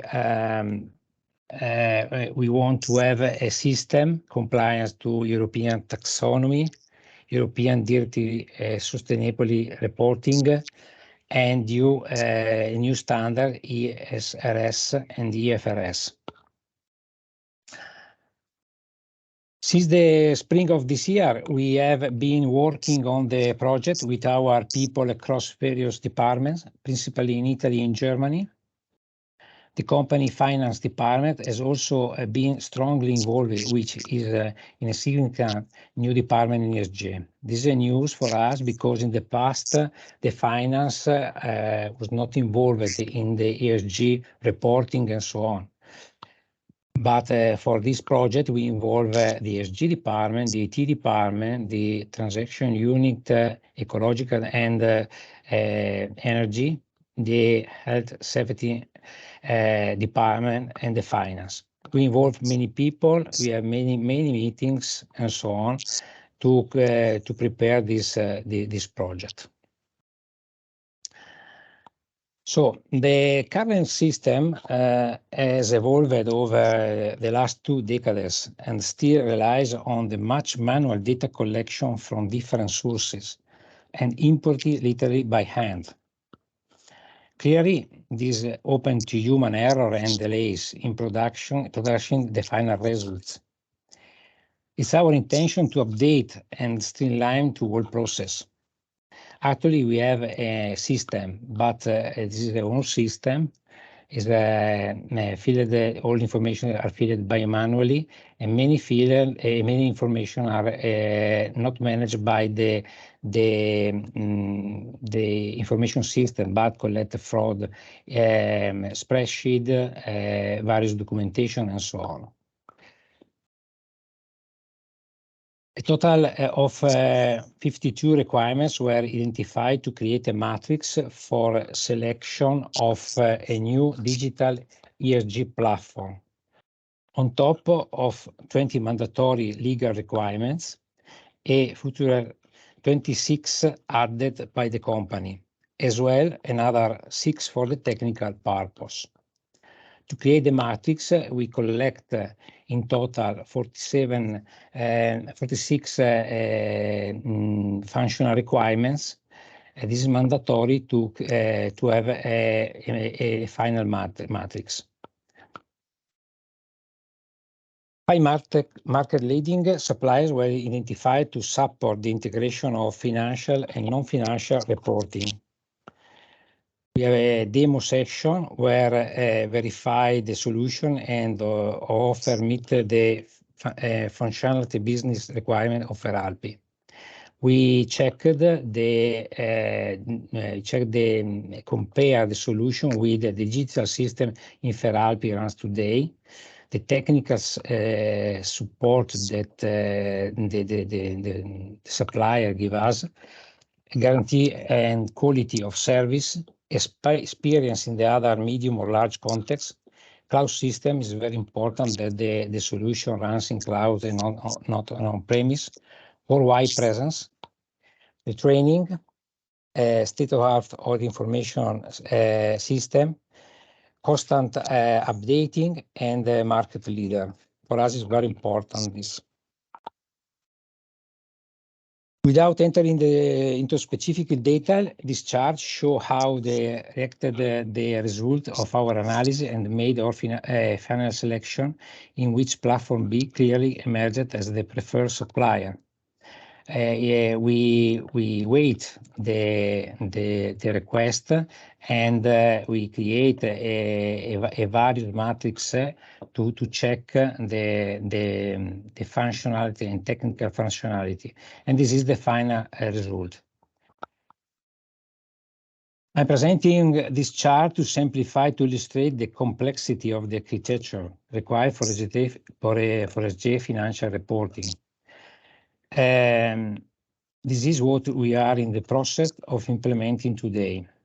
As you see, it's very complex to create a digital platform because we must collect main information from, for example, purchase history, shop floor, human resource, and the system must be integrated in the financial and controlling module of ERP, material management, plant maintenance, and so on and so on. This is for us a challenge because there is no platform ready and tested actually in Italy and in Europe too. But we are aware that our project is something of a pioneer, and time will tell how effective and successful to be. Many thanks for listening. I trust my brief presentation has been sufficient and comprehensible. Thank you. Okay, thank you very much, Francesco. Thank you for your presentation. So we discussed a lot before our talk about this event today on how many data you need in order to. You have shown us this last slide that is exactly how it is complicated in order to collect data. You need a lot of software in order to collect data, in order to create a report, but also to manage all the firms. So when we speak about digitalization, information, and so on, we have to take into account all these elements. So we need more data. We use this, but it's not so simple. So you talk to me that is a process that needs information. So 𝒓𝒆, I know that as this, so it's working a lot on this because it needs a lot of software, new software, and so on. No, it's correct. Yes, we prepared before in the integrated ERP because it's very important to have only one platform integrator before to start by ESG project. In the previous solution is not integrated. The problem is to check and verify the quality of the data. This is a big problem. So we invest time and money to have only one platform, only ERP integrated for each module, HR, material management, financial controlling, and sales and delivery, and so on. This is the base pillar to create a new platform for ESG reporting. Yeah, thank it's you. Mandatory. Yeah, thank you. I think it's an important point. So we speak about a lot of green transition, but it's not so easy. So we have to figure out. We are going to conclusions. We have also two more presenters, but we are going also to understand which is the message inside these 2 hours. It is related to coordination, but also twin transition, need data. So a slow process. It's not possible to change our world in one day. It's not possible to do. No. We need and also to collaborate each other. And also your the things that is interesting in your process in your last slide is exactly that you need coordination inside the managing your firm in order to obtain ESG or sustainable report, because you need to connect all the part of your firm in order to do this, and in the future also take into account also other parts of the market. So I think is one element that is on our table today. Okay, thank you very much, Francesco. Thank you. Thank you too. Thank you. Now I leave the floor to Luca Zanchi from that is here. I thank you, Luca. Now the point is a manner in order to have an overview on this problem. So is also to work in consultancy with some firms. So we have some firms we are working with. Some of the firms that we have here from energy, especially in energy. We know some years where we met, and so I think I know that you are working a lot on this point. And so, from a consultancy perspective, what trends are you observing among the companies you work with regarding the energy transition? Good evening to everyone, and thank you for the invitation. And we are an energy service company providing energy and sustainability services. So we have got many customers, and within the landscape of sorry. Okay. Can you hear me? No, it's okay. Okay. Yeah. And within the landscape of our customer, we can see different approaches. On the one hand, we see that large organizations have already started a decarbonization pathway, and so they have already calculated their carbon footprint. For example, they set short, medium, and long-term targets of emission reductions. They have defined the decarbonization strategy. And in many cases, they have also implemented energy efficiency actions. They have installed, for example, self-production plants with renewable energy solutions. And they are also studying, in some cases, application of more innovative solutions, like, for example, green hydrogen or electrification, utilization of green fuels within their production process. And so we have got that kind of organization that they already made some steps in the decarbonization pathway.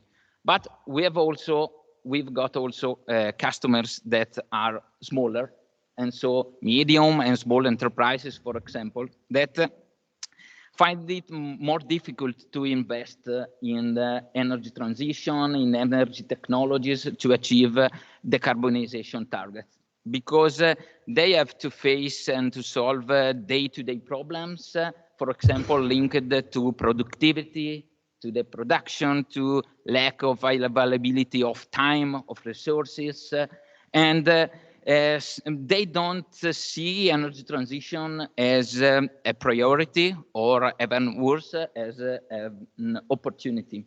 And we feel in that case, it's a duty as a consultant to raise awareness in this type of customers, and to help them to understand the benefits of energy transitions, and to embark the benefits of embarking on a road of decarbonization. because maybe it will be expensive, but for sure it's necessary, because even this type of organization, smaller and medium enterprises, for example, are being asking by their customers to calculate their carbon footprint, to set targets of emission reduction and to reach that target. And so even for them is important to start a decarbonization pathway. Okay. So I have in mind some questions related to. So you suggest that if you speak about the small and medium enterprises, in order to fight against, to compete against big companies, is to try to cooperate. In some sense, I don't know exactly which, but I think is one of element that is side this, and also it's something that raises also some discussion. The situation of Italy, we have a lot of small and medium enterprises. When you have to compete against so France, Germany, so the fight is not so simple. So you suggest to do this? Of course, my suggestion is even for small and medium enterprises to try to start with a pathway. Of course, you can't reach some targets in one day, in 1 year, maybe not in 1 year, but step by step. And so, for sure, talking about energy transition, the first step is to analyze the current situation. And so you have to perform an energy analysis, for example, of your plant. You have to perform and individuate critical points and individuate solutions, so technological energy efficiency measures, because the first source of emission reduction is saving energy. And so technologies in order to save energy, and this kind of application, of course, can also give the opportunity to enterprises to save some money from energy bills, and then to invest that money in other actions in order to reduce energy consumptions and then to reduce emission, of course. What about ESG? So we are ESG and sustainability, more in general. What can I say? I can say that at this moment, everyone is talking about ESG and sustainability, and there is a lot of hype around the subject, and sometimes, in my opinion, the term is overused, and we see that many customers apply in a correct way also ESG concepts and sustainability, but in some other cases we see some greenwashing. And because even here there are different approaches, but for sustainability and environmental, social, and governance aspect, an enterprise have to believe in sustainability, have to believe that sustainability is not only a cost. Sustainability can create value, but it has to be integrated in the business. And for example, starting from 2026, all large companies in Europe will have to draw up a sustainability report. Yeah. This is not okay. It will be an obligation, but companies must see it as an opportunity. They have got an opportunity to integrate sustainability concepts within their business. And if you believe that sustainability aspect can bring an added value to your organization, so you can bring added value to internal and external stakeholder. It's, of course, even here, a pathway. So you have to start from, for example, an ESG assessment. You have to start calculating indicators in order to measure your sustainability performance, because you can measure sustainability. You can define the indicators, quantitative indicators, in order to define your performance, for example, for many environmental aspects regarding emissions, energy consumption, waste, for example, water consumptions. You have got the possibility to check and monitor the performances of the company. And if you do it, you can, of course, individuate some strength, but also individuate improvement areas. And so on the improvement areas, you can also define a sustainability improvement plan with actions in order to improve your performances. At the end, you can also write and draw up a sustainability report, of course, but it's very important what you do before writing a sustainability report, in my opinion. So understood well, you think, so you combine some elements. There is a possibility also a bubble on this, so ESG, because part of this is greenwashing, so means this is a bubble. In order to avoid this, we have to think about sustainability as not only a cost, but it's more an investment. I add under uncertainty, so I link also this to our workshop. And so I have some question also to the group. So thinking about, so for example, so try to combine some elements. So we are going to a new world in which, okay, hydrogen, we are speaking about some possibility with hydrogen for automobile systems, motorized market. One question is related to this instrument, for example, CBAM, so the carbon border adjustment mechanism, that is entered in in October, and there's this kind of carbon sort of tax that is not for importing some of inputs for companies, and so is a manner in order to have coordination inside Europe.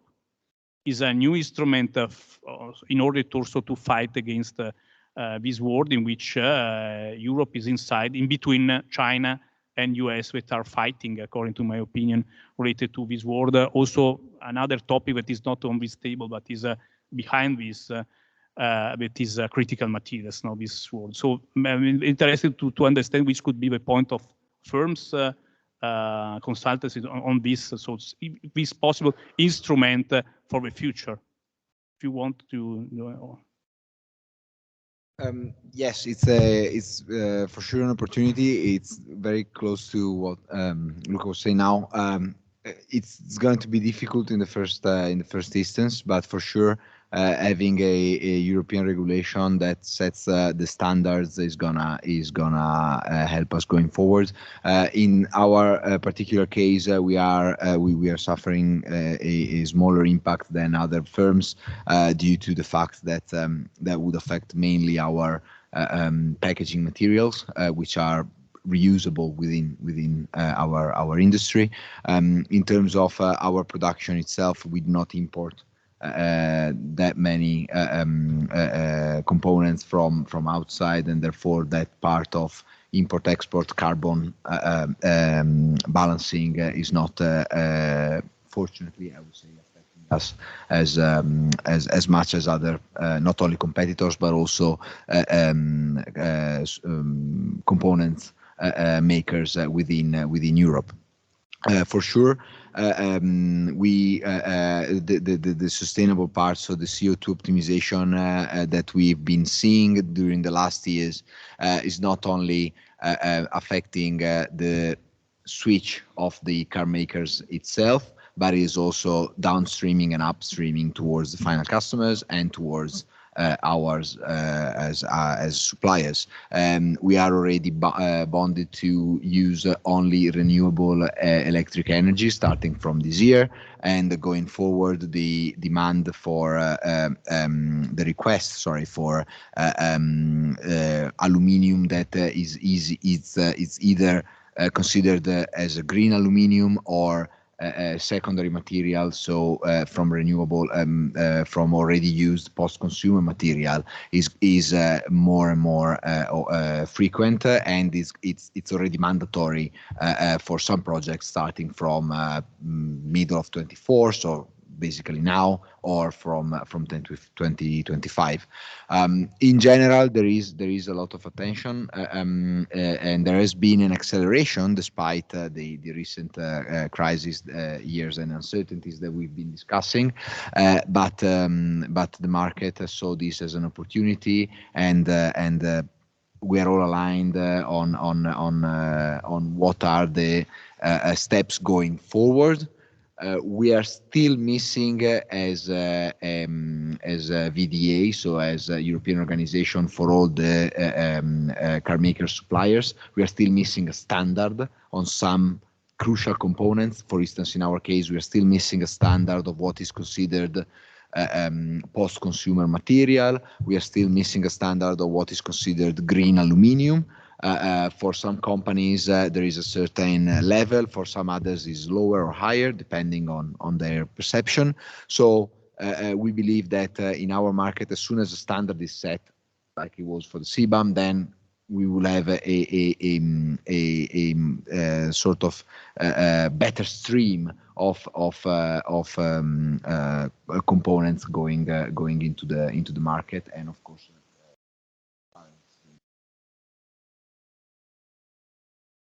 Okay, Verena, think of so CBAM is an instrument that started now, or better, started October really. But we will be on is a manner for Europe to, but it's a good point. It's a good starting point, according to your opinion. So to have so the problem is so I try to enlarge the problem. Problem is carbon tax. No, we don't know exactly. There is a debate about how much is the value. There is also a debate in economics about if it's more efficient to have a carbon tax, but carbon tax is for a firm. No, you could confirm is a cost. No, you are imposing a tax. We know that at the end there is something that is embedded. That is we are saving the planet, and so if we are able to can you say demonstrate that the value that you are saving is for everybody, but is a typical problem related to public good and the private good, and so. Private good, we are looking at what is my owned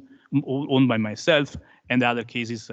And so there is something that you are, in some cases, we try to know, Luca said that is sustainability is, we can to evaluate, to calculate, we can do. But in some cases, what we are able to calculate is obviously is not in the balance sheet, in the direct balance sheet of a firm. We have to wait that the balance sheet could be enlarged, you know? Also, take into account also this sustainable report embedded and combined with a balance sheet. When we will arrive there, we will be able to correct, to combine this, we are able also to understand that is a good point, and also the firm is important. But so carbon tax is a manner to try to control CO2. Other cases we are speaking about some subsidies, but from an economical point of view, subsidies there is something related to welfare effect that you can. So CBAM is in the middle. So it's a manner to, can I say, to impose a sort of a carbon tax or system to control CO2 to the rest of the world that is trading with Europe. So it could be a good point for the future and also for transition probably. Haven't done too much on about the ESG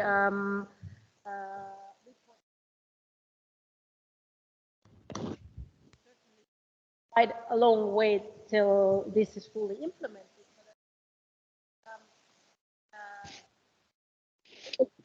To other KPIs that are not purely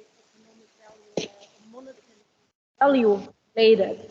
So, for example, we have some studies on electrification of oil platforms. That's quite heavily discussed in Norway, and there's quite a lot of investments made recently. Our production on platforms has a very high CO2 and it's a high share of the overall emissions in Norway. So we analyzed what if you are considering investment in those not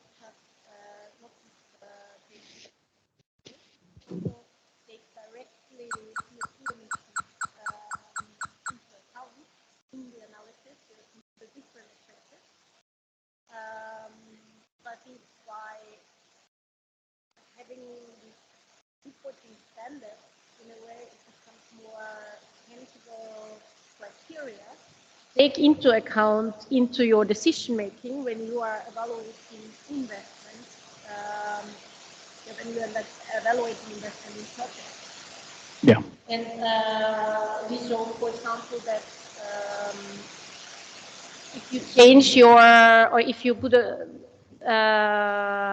more weight on, let's say like this, you can actually identify optimal investment strategies that are decreasing the emissions by a very significant amount, while they are decreasing your monetary values just marginally. So. Okay, okay. I've seen that probably Phoebe Koundouri has arrived. Hi, Phoebe. I know that you arrived from Dubai, and so you are in Greece, I think. I don't know if you are able to listen to us. No. Okay, the meantime, so.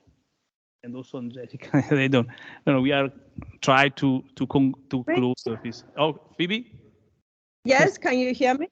Okay, but we are not able to see you before. But give me 1 second. I close the questions to the round table. We have to close the round table after I leave you the floor in order to close. Okay, as okay. Okay, one minute. I asked the same question to Luca that is to closing with this question related to the point of view of a consultancy company. So is the future, no? What is starting on October, we have to understand which is the future and so on. Okay. I will be very quick, but the first reaction of the most part of our customers talking about CBAM was panic. So how much I have to pay and what I have to do. But in my opinion, CBAM is another step that Europe is trying to do towards carbon neutrality. And so CBAM is in an integration of emission trading system, okay? Yeah. And at the first 2 years, till 2026, companies will not have to pay anything because they will start from 2026 to pay a CO2 amount linked to the imported materials and imported goods from outside Europe. Okay, and for these 2 years, we have simply to calculate the impact of the CO2 linked to the imported goods. And in this period, companies can understand how much we'll have to pay to continue to import this kind of goods, or they can even choose to change supplier. Yeah. And to change the supplier, maybe within Europe, because within Europe, you don't have to pay anything. And in my opinion, I repeat, is a step that Europe is trying to do in order to reduce carbon footprint of goods and carbon footprint of supply chain in general for all enterprises. Yeah, because in some cases we are reducing CO2. Europe is reducing CO2 emission, but is in some cases we may be exporting. So it's a manner. Okay, thank you. It's a good point, according to my opinion. Okay, thank you very much. We can now close. I introduce Phoebe Koundouri, that is President of European Association of Environmental Resource Economists. I know that you have launched at COP28 2 reports, and also the question is to just transition. Thank you very much, Phoebe, for being here. Thank you very much. I just arrived from Dubai. I was there 6 whole days from the 30th. It was very intensive. There are 4 main things that are being discussed: finance at last, and just finance, how you streamline resources and capacity to the countries that have shrinking fiscal spaces or even are facing very important risks of bankruptcy. The second thing is cutting emissions, not face off. We don't have to face off. The third thing, which comes with the fourth, is adaptation, localization of adaptation, and of course, the loss and damage fund operation. How we operationalize this loss and damage fund and how we make countries commit to the contributions for these loss and damage funds. The situation is quite hectic. I am hopeful. It is difficult, but a lot of technology and money are now focused on this climate neutrality and climate resilience transition. So I'm hopeful. I gave more than 12 speeches. I've been in various meetings. The countries that need to be in the conversation, all the countries need to be in the conversation, but those that can do more about the solutions are there and are trying to find the profitable opportunities for the solutions. And the good news is that the profitable opportunities are there. So in this report, in this COP, and it's the 25th COP of my life, we have launched 2 reports, both of them supported by the Alliance of Excellence for Research and Innovation on 𝑭𝒓𝒆 that I direct. It's a very big research group with more than 200 researchers working on the transition pathways to sustainability. The first report is the work of the Global Climate Hub. This is a hub that functions at the moment in 120 states and in collaboration with national governments and respective Sustainable Development Solutions Network national hubs, which exist around the world. We have 2,000 institutional members. We co-design national and subnational pathways to climate neutrality and resilience. Now, these pathways are the optimal dynamic mixture of technologies, policies, fiscal and financial instruments, and of course, socioeconomic narratives. And because the Sustainable Development Solutions Network has a hub in each and every country, it's easy to find the researchers, the data, the expertise, but also find all other stakeholders, the politicians, the policymakers, the financial institutions, the businesses, the civil society, in order to discuss and co-refine these pathways. Now, the report showcases the results, the current state of the work at the hub. The hub has 9 units, and I will go very quickly through what we have achieved in every unit. The first unit is about the collection, aggregation, connection, and visualization of geospatial and socioeconomic data. And basically, we have built the hub infrastructure, softly integrating the energy system model, the transport system model, the food system model, food and forest system models, and then all these models that give you pathways for climate neutrality and resilience in these systems are integrated into a general equilibrium economic model in order to give the socioeconomic narratives. The second part of the hub is on atmospheric physics and climatology, and here we work with people that are from this discipline, just to bring in the information on the scenarios from the IPCC report. The third unit is climate and energy systems. Here we work with Balmorel model that brings together energy supply, energy demand, climate policy, and simulation of the scenarios. And these are currently the results that we have. On the right-hand side, you can see the optimal mixture of energy sources for the whole of Europe and the Balkans and the UK. These are the countries we have results on today. We are also working in Africa, Southeast Asia, and Latin America at the moment. And on the left-hand side, you see the hydrogen potential across Europe, UK, and the Balkans, and the corridors for energy transportation. What is interesting in this map are two observations. The first observation is that South Europe has a lot of solar potential and also a lot of hydrogen potential, because it can it has the geophysical characteristics that allow storage of what is left after you use natural gas to produce hydrogen.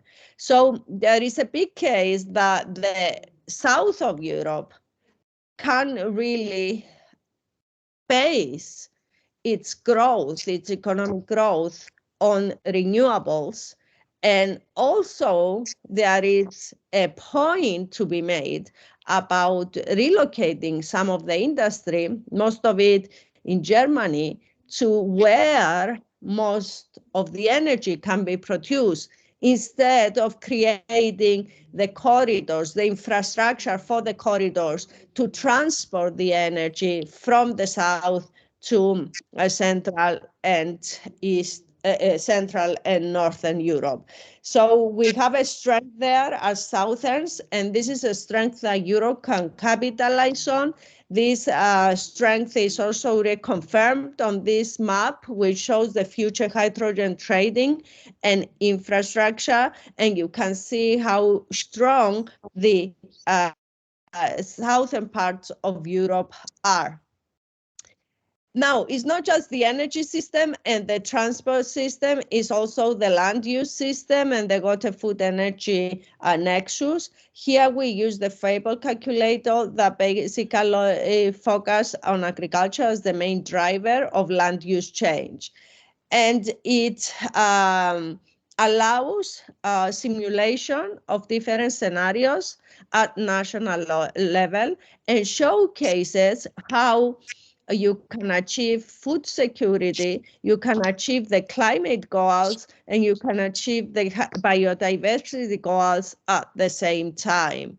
These are the sliders that you see here are the projects from my Alliance of Excellence that support the work of each unit of the hub. At the moment, with the Fable calculator, this is a big consortium across the globe. These are the countries we work on. And of course, more and more countries are coming in with country teams working on them. And you can see, for example, here in Greece, how the implementation of the national commitments with regards to land use and forestry can achieve 2040 neutrality, climate neutrality in agriculture through productivity increases, land reallocation, and at the same time achieving biodiversity and climate international commitments for the country. Then we worked on climate and health, monetizing the physical and mental effects on health. And then we work on deploying, accelerating the deployment of innovations, innovations that are technological, financial, fiscal, social that can accelerate the transition. Many partners here and 3 big accelerators at the moment incubating more than 1,000 startups that are working on climate neutral shipping, sustainable blue economy in the Black Sea, climate innovation window, which focuses on climate adaptation, technologies for dealing with floods, forest fires, and heat waves. And then we integrate all of this into a socioeconomic narrative. And the first step for the socioeconomic narrative is, first of all, let me say that I think this should be the main focus now. We have the models that allow us to derive the energy transition, the land use transition, the transport transition, the marine use transition. And we have the models that allow us to integrate adaptation and mitigation strategies in each of these 4 systems, and on the whole, integrate softly the results of these systems. So we know what we need to do, more or less. We know that. And we have the technology to do it, or we have the projection that the technology is coming soon. What we don't have is the socioeconomic narrative. And this is what I'm trying to mobilize now at the World Council of Environmental and Resource Economies that I chair, which includes the European Association, the US, the Latin American, the African, the Asian, and the Australian Association. The idea is to create the socioeconomic narrative, that is, integrate this systems model into the economic model in order to answer the question, who pays, what investments need to be made, and how do you protect for the vulnerable? How do you mitigate the regressive effects so that you sustain social cohesion? And the first thing to do is, of course, to integrate natural capital in your decision. We have developed a huge platform that allows you to monetize natural capital across the world. And we even correlate the willingness to pay for marginal changes in each and every country with the performance of SDGs in each and every country. Let me say that we produce every year a report which allows us to measure the performance of each and every country against the 17 goals, the 169 targets with 250 KPIs. And this allows us to see with a lot of clarity that the countries that integrate in their cost-benefit analysis natural capital are the countries that are performing well in SDGs that are relevant to natural capital, SDG 13, 14, and 15. And then, of course, is the integration of all the models. We are yet to show these results, but we showcase how we softly integrate these models. Finally, we work on restructuring the global architecture, which basically suggests tackling the high cost of debt and rising risk of debt distress by converting short-term high-interest borrowing into long-term, more than 30-year debt at lower interest rates, which will be done by massively scaling up affordable long-term financing for development, especially through public development banks, multilateral development banks, and by aligning all financing flows with the SDGs. So this is what we need for an SDGs stimulus. SDGs are long-run investments. We need to be serious about our financing in order to provide the opportunity of to the global South to really join us in this transition. Unless they join us, we cannot solve the problem, not for ourselves, not for them. And of course, all the public money in the world is not enough. We need to allow blended finance, private finance. We may see a major transformation in the private sector. You can see here the annual SDG financing mobilized by finance industry leader in US billions of dollars. The market is changing. It is also changing rapidly with policies and regulations. For example, in Europe in 2024, we have the implementation of the Corporate Sustainability Directive, which makes obligatory the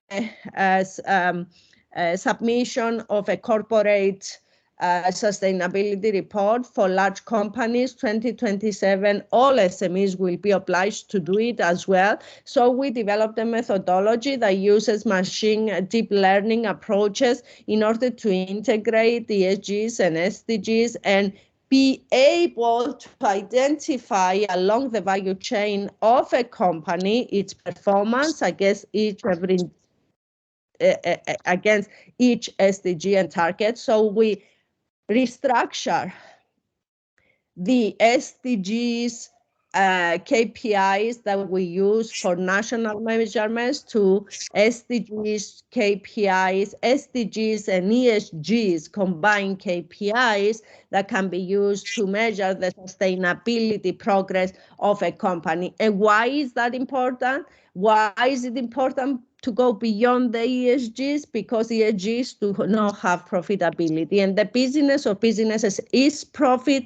So we need to identify where are the profitable opportunities along the value chain that can allow you to become more green, more digital, socially sensitive, better governed, and at the same time increase your market share and reduce your costs. Reducing your costs, the technology allows you to do that, circular economy allows you to do that, and increasing market share will come from higher awareness of the people about issues of climate and sustainability. We see a big change in the behavior of customers. And I'm closing just by saying that we see this in the stock market. We analyzed 99% of global market capitalization, 11,400 companies, and we can show these are the SDG mimicking factors that investing in SDG hedging risk portfolios is profitable, and not only that, but it is more profitable than any other portfolio selection. And this is again going to accelerate the transition. Of course, there are issues of greenwashing. Somebody has to have detailed methodologies like this one in order to be able to safeguard the transition away from greenwashing. And finally, transformative participatory approaches. Science gives the solution pathways, but all the stakeholders work together in order to codify and own and become shareholders of the transition. And this is the only way they are going to implement. And we use various methods to engage the stakeholders in living labs of co-design. And of course, education, training, upskilling, and reskilling is crucial because it's the way to empower the stakeholder to integrate, to engage in these co-designers presentations. And this takes me to the second report, which we presented, and I have only 2 slides. It's about twin skills for the twins transition. We know that 80% of the jobs that will exist in 2030 haven't been invented yet. So we did a huge AI-based analysis, which basically transposes the policy frameworks into skills and occupation demands for the green and digital transition. These are our results. We explicitly identify occupations that are relevant for this transition: smart home engineer, smart home installer, geothermal technician, green ICT consultant, irrigation technician, environmental education officer are the higher scoring occupations. but the report is very, very detailed, and you can download it from our website. And not only we identify occupations, but we also identify the needed green and digital skills, like environmental protection technology, compiling with environmental protection laws, agriculture and forestry equipment operation, precision measuring equipment, monitoring environmental conditions. Thank you for your patience. Thank you for having me, Sergio. I appreciate that. Thank you. Thank you, Phoebe. Thank you very much. Thank you. Okay, we can close here. Thank you very much also to the participant here because of your patience for the 2 hours and a half. And I would like to thank you, so University of Brescia, European Association of Environmental Resource Economists, because it's a science policy business interface, Fondazione Enrico Mattei, Italian Association of Environmental Resource Economists, e our supporter, Vetara, Siderwell, FEDABO, AB Energy. Thank you very much. Thank you.